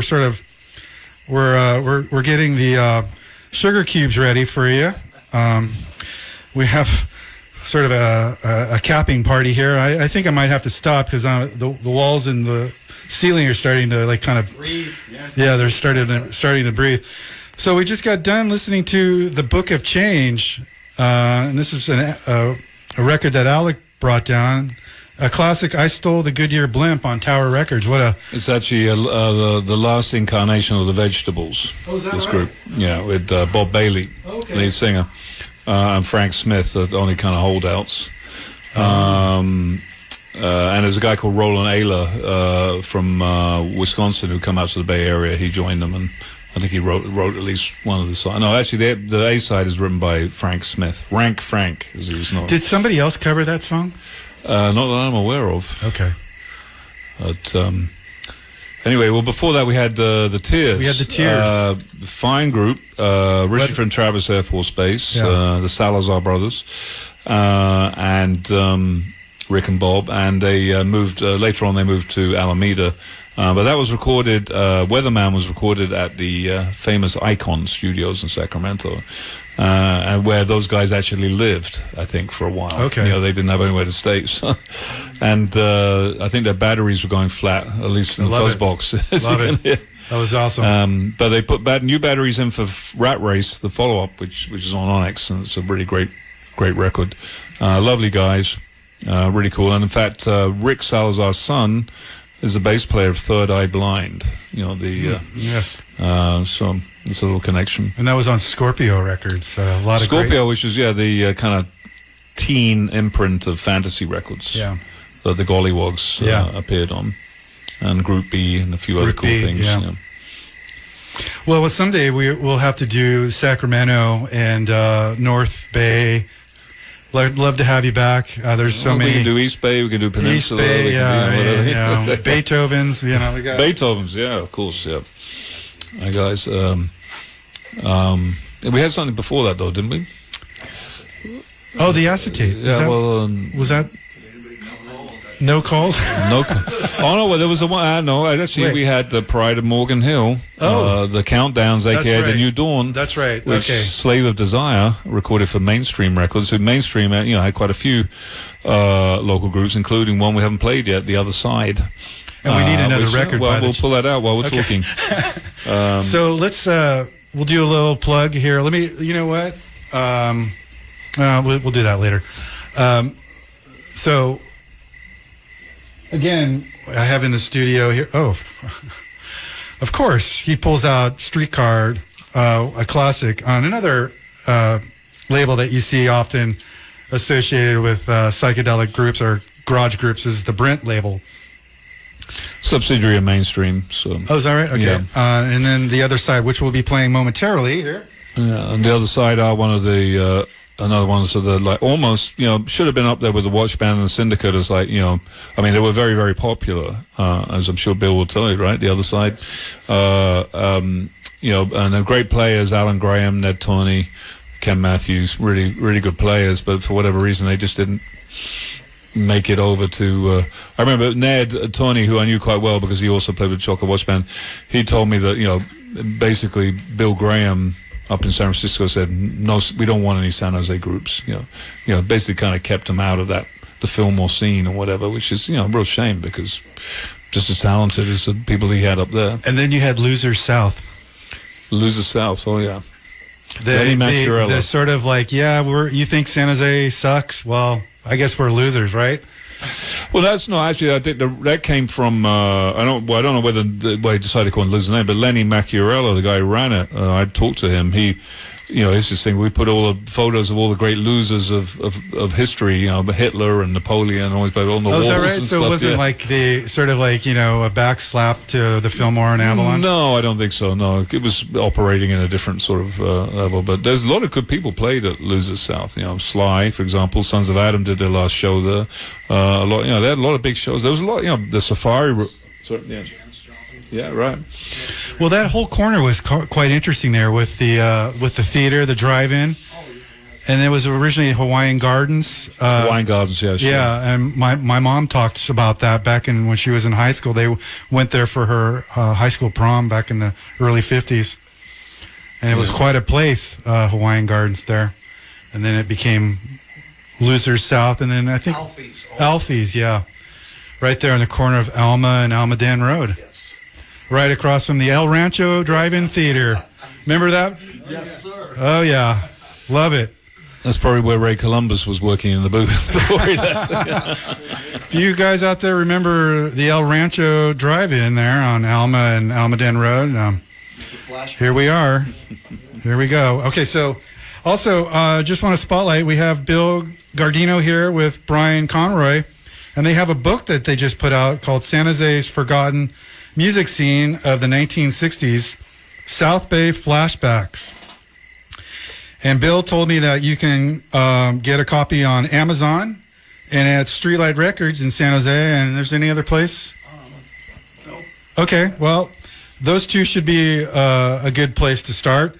Highly encourage you to check it out if you're a fan of South Bay music scene. Maybe you went to some of these venues like the Continental Ballroom there in Santa Clara on Martin Road, the Bold Night on Matilda, and then or Gotham City there in downtown Sunnyvale. God, and right next to Woolworths, I believe, right? Wasn't it Woolworths right down the street? Paul over here, he went to there. He kind of went around and did all those rounds back then. But anyways, he's back there talking to J-Cat. So anyways, Bill's got a book out. Check it out. And Alec is constantly doing stuff. He's got a great, just an incredible list of archive material that he's put out through years and years of sweat and labor and love and passion. And we thank you, Alec, for that. And we're gonna play. And Alec and Bill brought down their personal records, and that's what we're doing tonight. We're sharing love. And here's a good love. So cuddle up, all you cuddle bunnies up there, to Streetcar.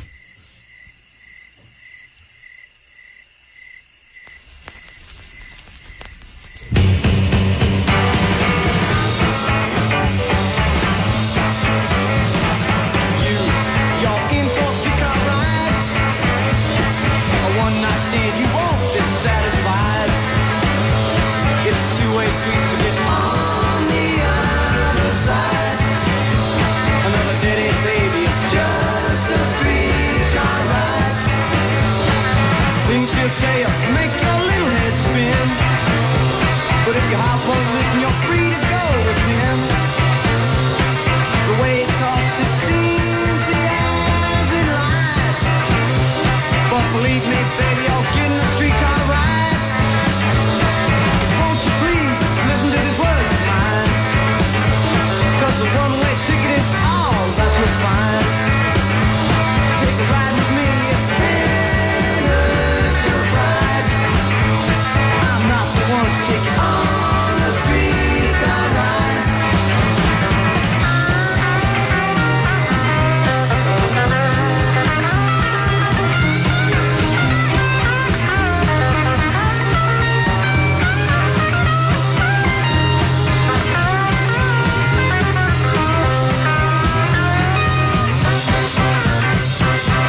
think I'm having a flashback or something. Be cool, dude. It's the annual KKUP Psychedelic Marathon. Just like Woodstock, it's going to be 3 days of peace, love, and happiness with the grooviest music on the planet. It's going to start with 2-hour kickoff on Tuesday, June 17th, and it continues from Friday, June 20th, all the way to Sunday, June 22nd at midnight. Hey, dude, it's the mind-blowing music that's changed our lives forever. You'll hear all this on listener-supported KKUP Cupertino 91.5 FM and streaming live on kkup.org.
In that house there's a little old man.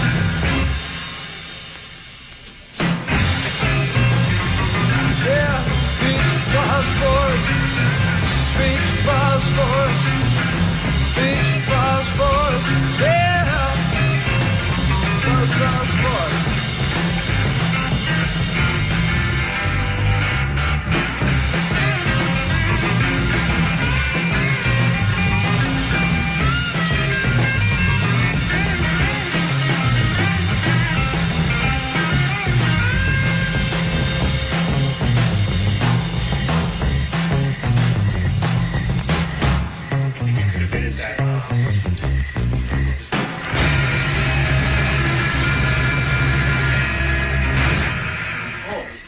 All right. Well,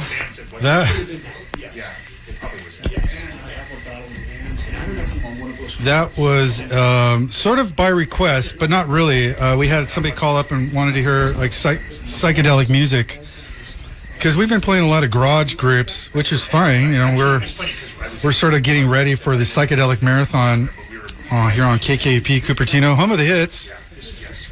Home of the hits. He was doing it for the money. Not in top 40 either, by any means. We just got done listening to the Crystal Garden and Peach Fuzz Forest on the Baytown label out of Hayward, California. So that's going out to the caller that wanted to hear psychedelic music. Nothing better than Peach Fuzz Forest to tantalize you. And then we also had from the LP from People, from both sides of People, we played I've Got You on My Mind and Hey Sweetheart. That was from their second record on Capitol Records. Right before I think they were on their way to Scientology, which I'm not sure if they ever made it back. I know Larry Norman was kind of a big figure with People, and he did a lot of Christian rock records, which are kind of good, actually. I enjoy some of those Larry Norman records. Yeah. Arrested by the CIA or something like that. Is that right? There was some kind of weird subject. Yeah. Did you know he was a handyman at Paramount Imports? No. Really? Yeah. He would come in. He would come and do like contract work or just things to keep the building from falling down, which it's still there. the oldest head shop, I believe, in California. But anyways, we also had by request. Orphan Egg, and we played Morning Electra by Orphan Egg and a group out of Saratoga, California that won the Battle of the Bands down in Pacific Ocean Park. Yeah, a big thing, got the deal, and they were in a movie. I can't remember the title. Oh, that's right, yeah. Was it a biker flick, right? Not exactly. It was like JD type. Oh, I thought it was It wasn't Psycho Savages? No, it was something more. Oh, I think that Psycho Savages. I'm hearing something that's kind of fuzzy. Hold on a second here. Let's do this. Okay. Yeah, I know they did quite a lot of these bands would do these independent movies. Or for I'm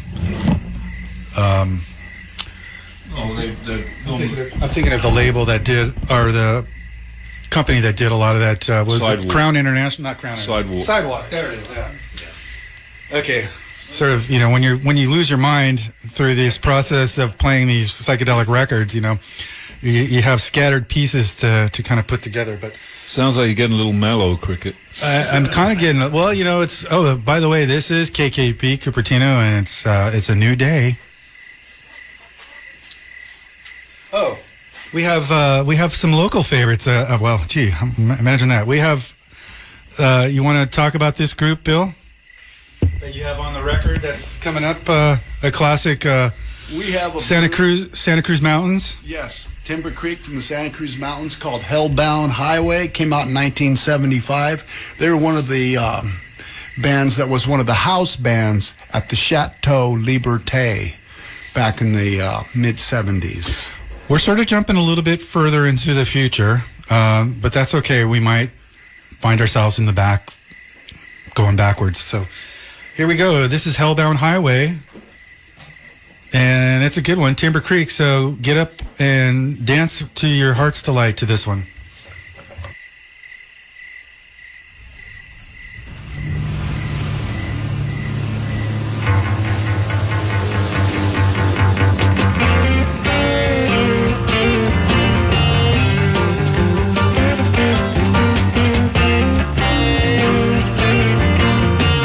Every night the signs light up on those old jukebox towns, and every time I'm passing through, it's there I always go.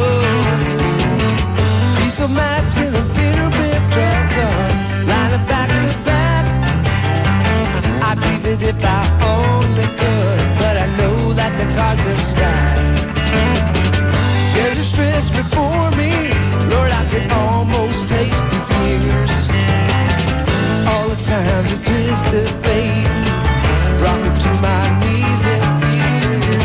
3 years later, I find a girl who puts fire in my life. I give her all the time I got. I know I should be giving my wife. And it's red lights flashing and truck stop girl, kinda set my heart whirl.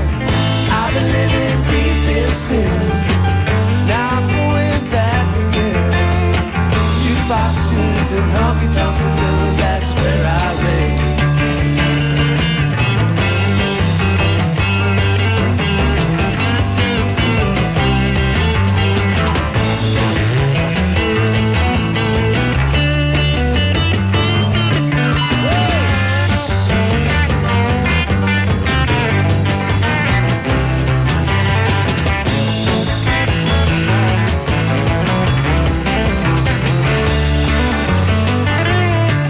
I'm a blind horse running down an unknown road. Got a $3 bill that's as good as gold. Let your devil or demon come tooling round my way. I'm riding on the edge of a hellbound highway.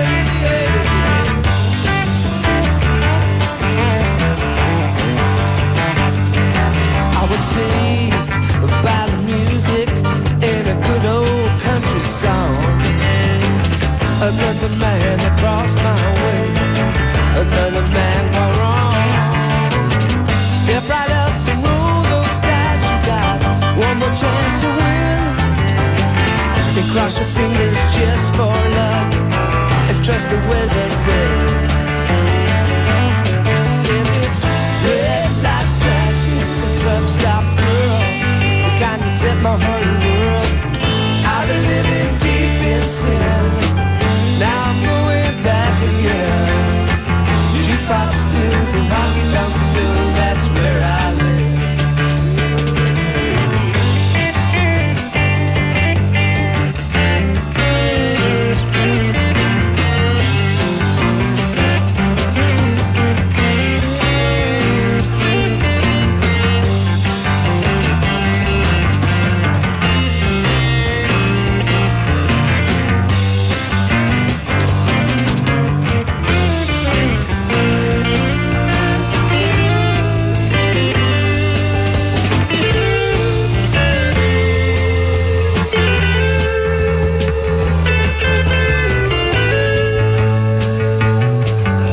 My tongue's tied up and the words run dry.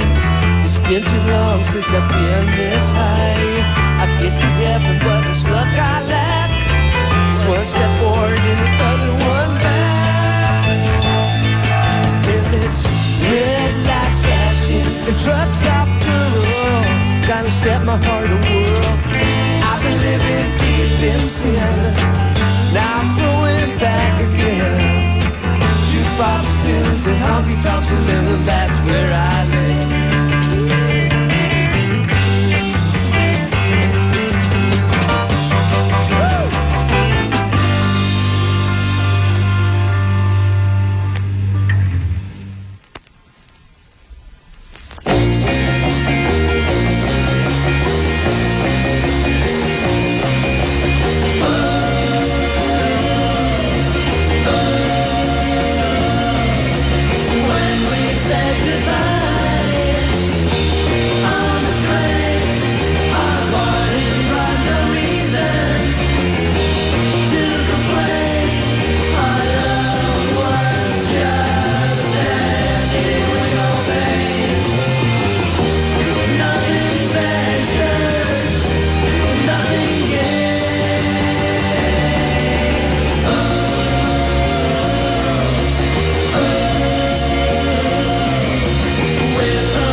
I just noticed that the plane is circling back down to the runway on this flight here, Translive Airways.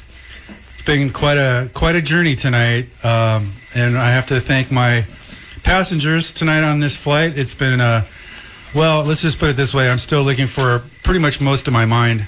Yeah, so. And you're flying the plane? That's pretty. Yeah. Well, as they say, if you're flapping your arms, that is flying. And I think. Thank you, Bill. I want to thank my passengers tonight. Alec Palau. Alec came down with his records and shared some incredible 45s with us tonight. I mean, most of the stuff I've never heard before. And I have to say thank you so much for turning me on to a lot of these groups. I'm going to have to, bring you back here and anytime and get you going again, because it's fun for me because it's like, I believe it's like if you have these things, you should share them and let people hear them and tell them, hey, it's like, I mean, I mean, I'm not into the big fish thing. Sure, me and Bill were bragging about we got dirty, filthy mud and you don't, but we're torturing you. I mean, at least some of us have it. I mean, I'm close. I'm getting closer.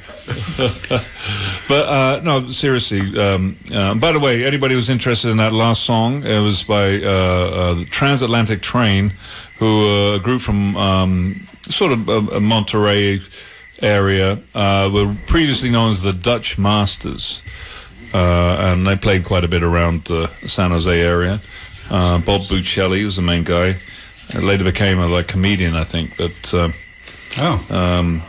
it's another one of the fine records recorded at Golden State Recorders in San Francisco. Everybody would go. So and many, right? Like that. That would, it would be great to see somebody do a documentary on that recording studio and just all the groups that came. Right. Well, I have most of the materials from it. Certainly all the paper archives, and a lot of the tapes. And it's fascinating to see all the stuff all the work that was done there. I mean, incredible records. Yeah, most of the major San Francisco groups did stuff there. Whether it was Warlocks, Big Brother did their a couple of records there. Quicksilver, of course, did a lot of recording. Mad River, Sons of Champlain. Did the Conqueror? The Conqueror? I think they recorded there. Did they record? No, there's no record of them in the invoices. I would know if they did, but I know they came to the Bay Area. It was and Golden played. State. Maybe it was Golden State. Well, it might have been Coast, might have been Wally Hyder, or Columbus, or a lot of others. There's a lot of studios. But Golden State had a connection to the South Bay. And they were this kind of place that, like, if you're a band and you went there and recorded, and they say, Leo would say, I can get a deal for you, MTA Records, whatever. So he signed a lot of groups up, and and that's why there's a lot of stuff from there that's on these great little 45s that we all cherish now. Was it also ACTA too? ACTA was a label there. I mean, he had a connection with a guy called Larry Goldberg, who was a producer from LA that used Golden State a lot. And was that ACTA, Neighborhood Children and all that? Neighborhood Children. The other half did some of their album there, and that's, by the way, that's an album that I'm actively working on doing a proper reissue of.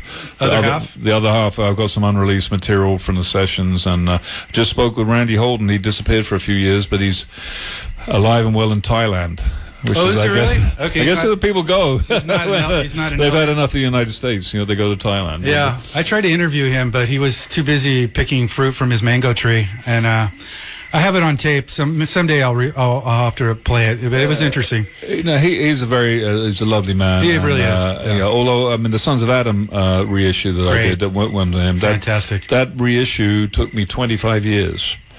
If I had a kid when I started talking to him, they would have been in college by the time I finished. But it's still worth doing. Waiting that long, it's been on quite a few packages that have taken a long time. The Matrix stuff, for example, I've been knocking on that guy's door. Yeah, I can't wait for that. And speaking of Randy Holden, Population 2 with Paul Whaley, which was probably one of the most incredible drummers that never got the praise. Paul Whaley isn't on Population 2. He's not. No, it's Chris Lockheed, who was the drummer of But he played with Blue Cheer. Yeah. But he told me what he originally wanted to have. No, he would have wanted Whaley, but no, Chris Lockheed was the drummer. From CAC. From CAC, yes. Which is a great record. Yeah. Population 2 or CAC? Well, that too. Yeah, both Well, of them. CAC is one of the greatest Oh, of yeah. all time. I mean, and, you can't, if you don't have CAC in your collection, then how can you call yourself a record collector? Go out right now and pick. Well, no, be careful. Yeah, there's a lot of reissues out there, so you can get one for an affordable price. Also, on our flights, and I thank you, Alec, by the way, for all that you've done. My pleasure. But we also have a great book that you must seek out. Bill Gardino, with his buddy Brian Conroy, put out this great book called San Jose's Forgotten Music Scene in the 1960s, featuring South Bay groups.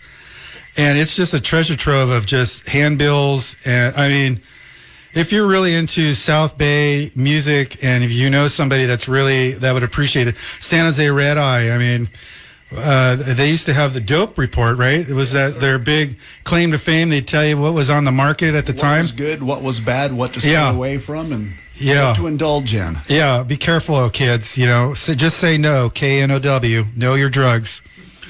And then there was the San Jose Guru, which was also put out by the Continental Ballroom, right? Yes. And those are really very hard to find. Hard to find. They did 2 different copies. Yeah. And they would have some pull-out posters, right? Right. Grateful Dead stuff. Yeah. Seeds. And you have some of that in here. Yes. So check it out. And you're also going to be doing a showing with most of your, well, I wouldn't say most of your stuff. That would probably take several halls to fill, if even that. But you're going to be doing a show at the San Jose History Museum. Say that one more time, Bill. At the San Jose History Museum. Yeah, and that's in San Jose Historical Park, which is a fantastic place to bring your family. We're also going to do a book signing at Streetlight. Oh, okay. 50th anniversary. Oh, great. On July 26th. Oh, so come down then if you want to have your book signed by Bill and Brian. Yes. Yeah, you guys, really a great book. Quite an accomplishment. Yeah, let me just add, I mean, this book is stupendous and is also very much a labor of love, I can tell. These are the sorts of things I pick up, and I'm certainly very familiar with a lot of the materials of the venues that Bill has put in this book, and there's a lot in there I've never seen before. It's really, truly amazing to know that there's still so much of this stuff out there. I mean, it doesn't matter how hardcore a collector you are, you're not going to have everything, you're not going to know about everything or see everything, and I highly recommend anybody who has any interest in psychedelic art and the San Jose music scene to pick this up. And the counterculture scene in San Jose, especially with these Red Eyes and Sedition newspapers. Yeah, I mean, they were the free press there on, and San Fernando was sort of the Haight-Ashbury of San Jose. And you look at some of these or some of the newspapers, and you can see ads for the particular, head shops and the leather shop. One of the DJs that owned the leather shop there was Don Coyle. That was a programmer here on KKP for many years. He had that leather shop that was there right next to the comic book shop. So San Jose has their roots here at KKP, and we're really honored to be able to share the roots, and that's what we're here to do. So hopefully you enjoyed tonight's program, and we're going to have these guys back hopefully soon. I want to also thank Scott and Ralphie for coming down, and Brother Verge and J-Cat were here. We were all just having a grand time, and nobody got in trouble, and nobody did anything illegal yet. Nobody's carried out a stretcher like Mark Loomis was from one of the Chocolate Washburn sessions. Is there? Okay, so I want to clear. The last album, Devil's Motorcycle, the last Chocolate Watch Band. Jerry Miller, yes, it is. Jerry Miller playing guitar. Yes. It wasn't Jerry Garcia. It was Jerry Miller. Jerry Miller. And there was that whole thing about their notorious briefcase of drugs that they would partake in. No, that's Mark Loomis. He had like a little sort of little kind of wooden box and stuff. He kind of went off the deep end, and it's really sad because he was such a talented guy. But he didn't really do very much on that album. In fact, Gary Andrew Jazovich, the drummer, told me that he played quite a bit of the acoustic guitar parts on there and stuff. Yeah. Wow. That album really was Bill, Gary, Sean Tolby, and Danny Fay, the singer at that time. Yeah. It's not a bad album, No. but it's not a patch Yeah. on the other two. It's kind of trying to evolve into the Cream kind of sound. That was Moby Grape was a big influence. Yeah. Did we say? I don't know if did we talk about Weird Harold? Yes.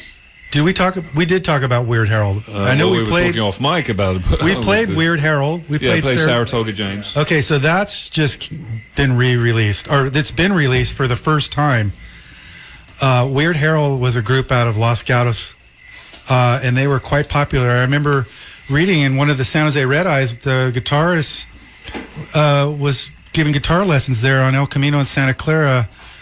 I forget the name of the music shop, but it was a very popular music shop there on El Camino. But Billy Dean and Jorma Kekkonen wrote a song about him on the second Hot Tuna record, Burgers, Ode to Billy Dean, which was his pal, and also Skip Spence. They were all pals, and he was quite an amazing guitar player, but was very cut short by a lifestyle that kind of caught up to him, as Skip Spence as well. But check that out, Weird Harold. It's great stuff. If you're really into cosmic Americana, especially local stuff, it's highly sought after. Okay, well, I think we're going to just continue here. These folks are going to take the shuttle bus back to their red carpet or magic carpet. What about the limo you promised? Well, the magic carpet you might like. Here's a fan favorite, one for the road, folks. Here's another one from Chocolate Watch Band and Misty Lane.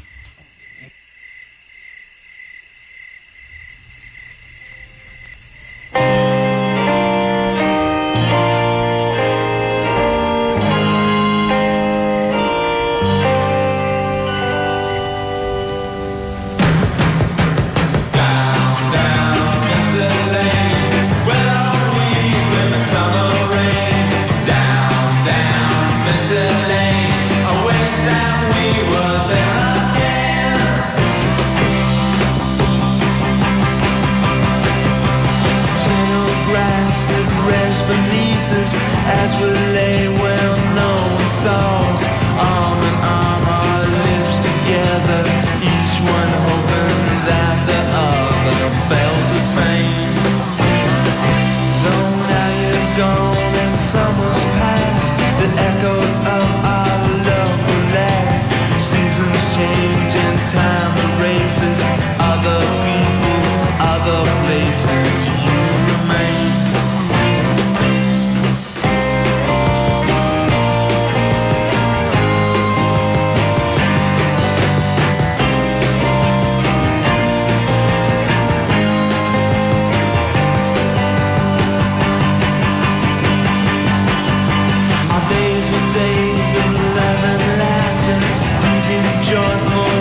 someday she might be.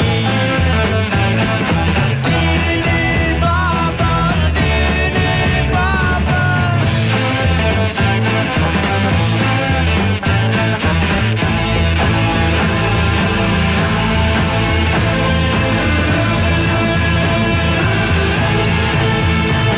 She falls in love with the guys on the stage.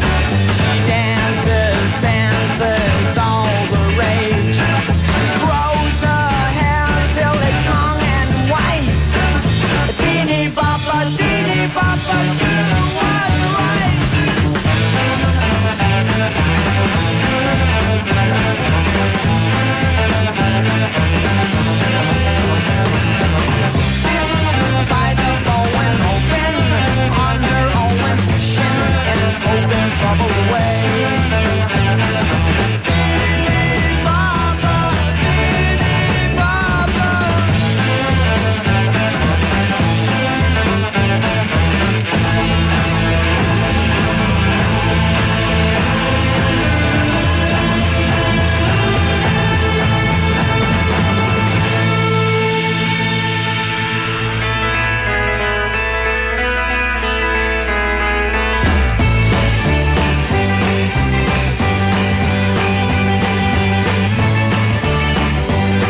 scorn of cliched minds, creamed with corn. We tried to save them from their own fate, but they laughed at their children and looked on with hate. The great evacuation of Haight-Ashbury.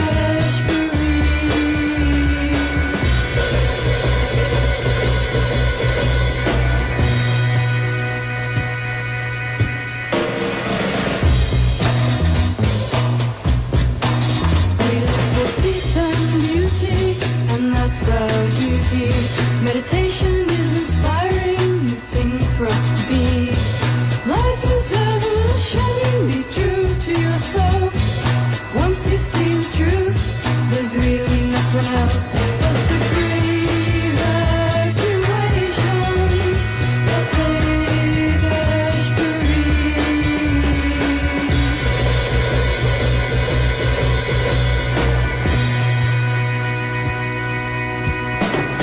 The great evacuation of Haight-Ashbury.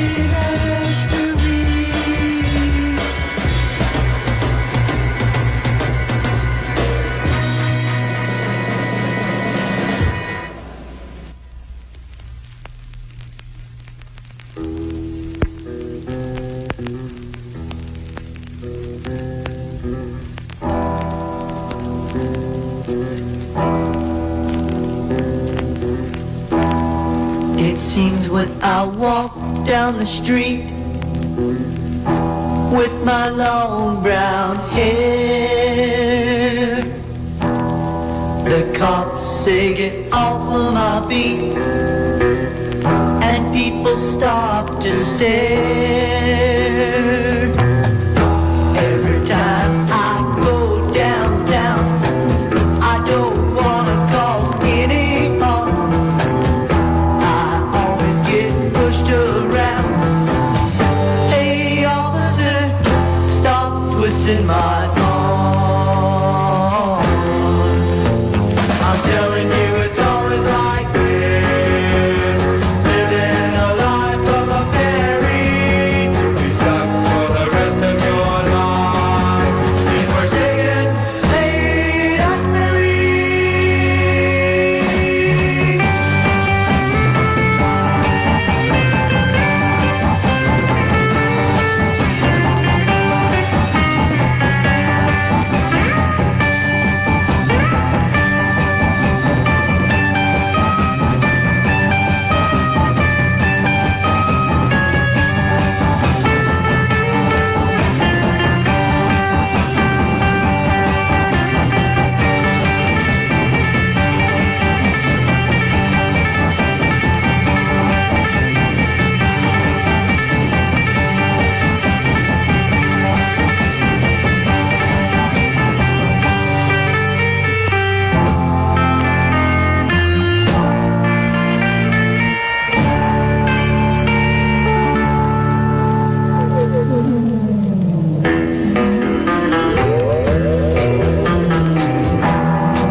Now, if I should cut my hair, I'd be as smart as a star in space. I know I should leave this town before I do the human race.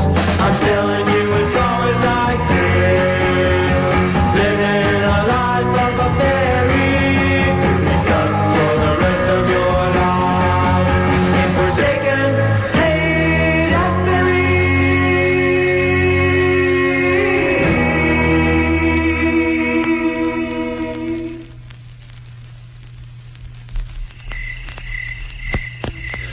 KKUP Cupertino, we're continuing with our journey, our flight. We can't come down here. We're just tell you what we've been playing here. We're spotlighting the Bay Area still on Translive Airways. And we did a little homage to Haight-Ashbury, but we were doing a lot of South Bay stuff, but Teddy and his patches kind of helped us bring us back down to the South Bay here, at least Peninsula. We had Haight-Ashbury by Teddy and his patches on the Chance label. And let's see, we had the Bull Brommos with a nice little kind of sunshiny pop tune, Fine With Me, on Warner Brothers Records. Ron Elliott tune. Great tune. I really enjoyed that one. That was on, Warner Brothers. And then we had some Chocolate Watch Band. We actually had a couple Chocolate Watch Band 45s. We had Sweet Young Thing on the Uptown label.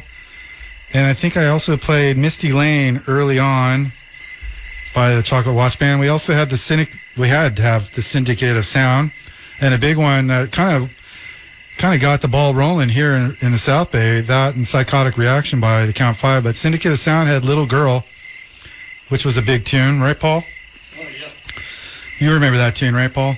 Yeah, okay, that was on the Bell label. That was on the Bell one. There was also Hush, but this was the Bell one. Yeah, Hush was the first one. Correct. And then we also had, speaking of, we had Count Five doing Teeny Bopper on Double Shot Records, and I don't think that was on their LP. I don't think so. And then we had another one from Teddy and his Patches, from Day to Day, also on Chance Records. That's the flip side of Susie Cream Cheese. And then we had one of my favorite psychedelic groups, the Kensington Forest, doing a song called Bells on the Bass Sound record label. And I think they were up for El Cerrito, maybe? I think they were up there were Alec territory. I'm not sure. Maybe isn't there a town called Kensington up there? Maybe that's where they're from. If Alec was here, he'd probably tell me, but he's probably listening to me right now, saying, they're from... Anyways, we played it, Kensington Forest, Bells, and then we also had the Gollywogs and Brown Eyed Girl on Scorpio Records. Okay, well, we're just going to continue a little bit longer. We're not sure. We're still going. We're still got fuel in the tank here, and we don't want to land with a heavy load of fuel. And we're still, So we're going to play another one here from the Bay Area and the Mojo Men. And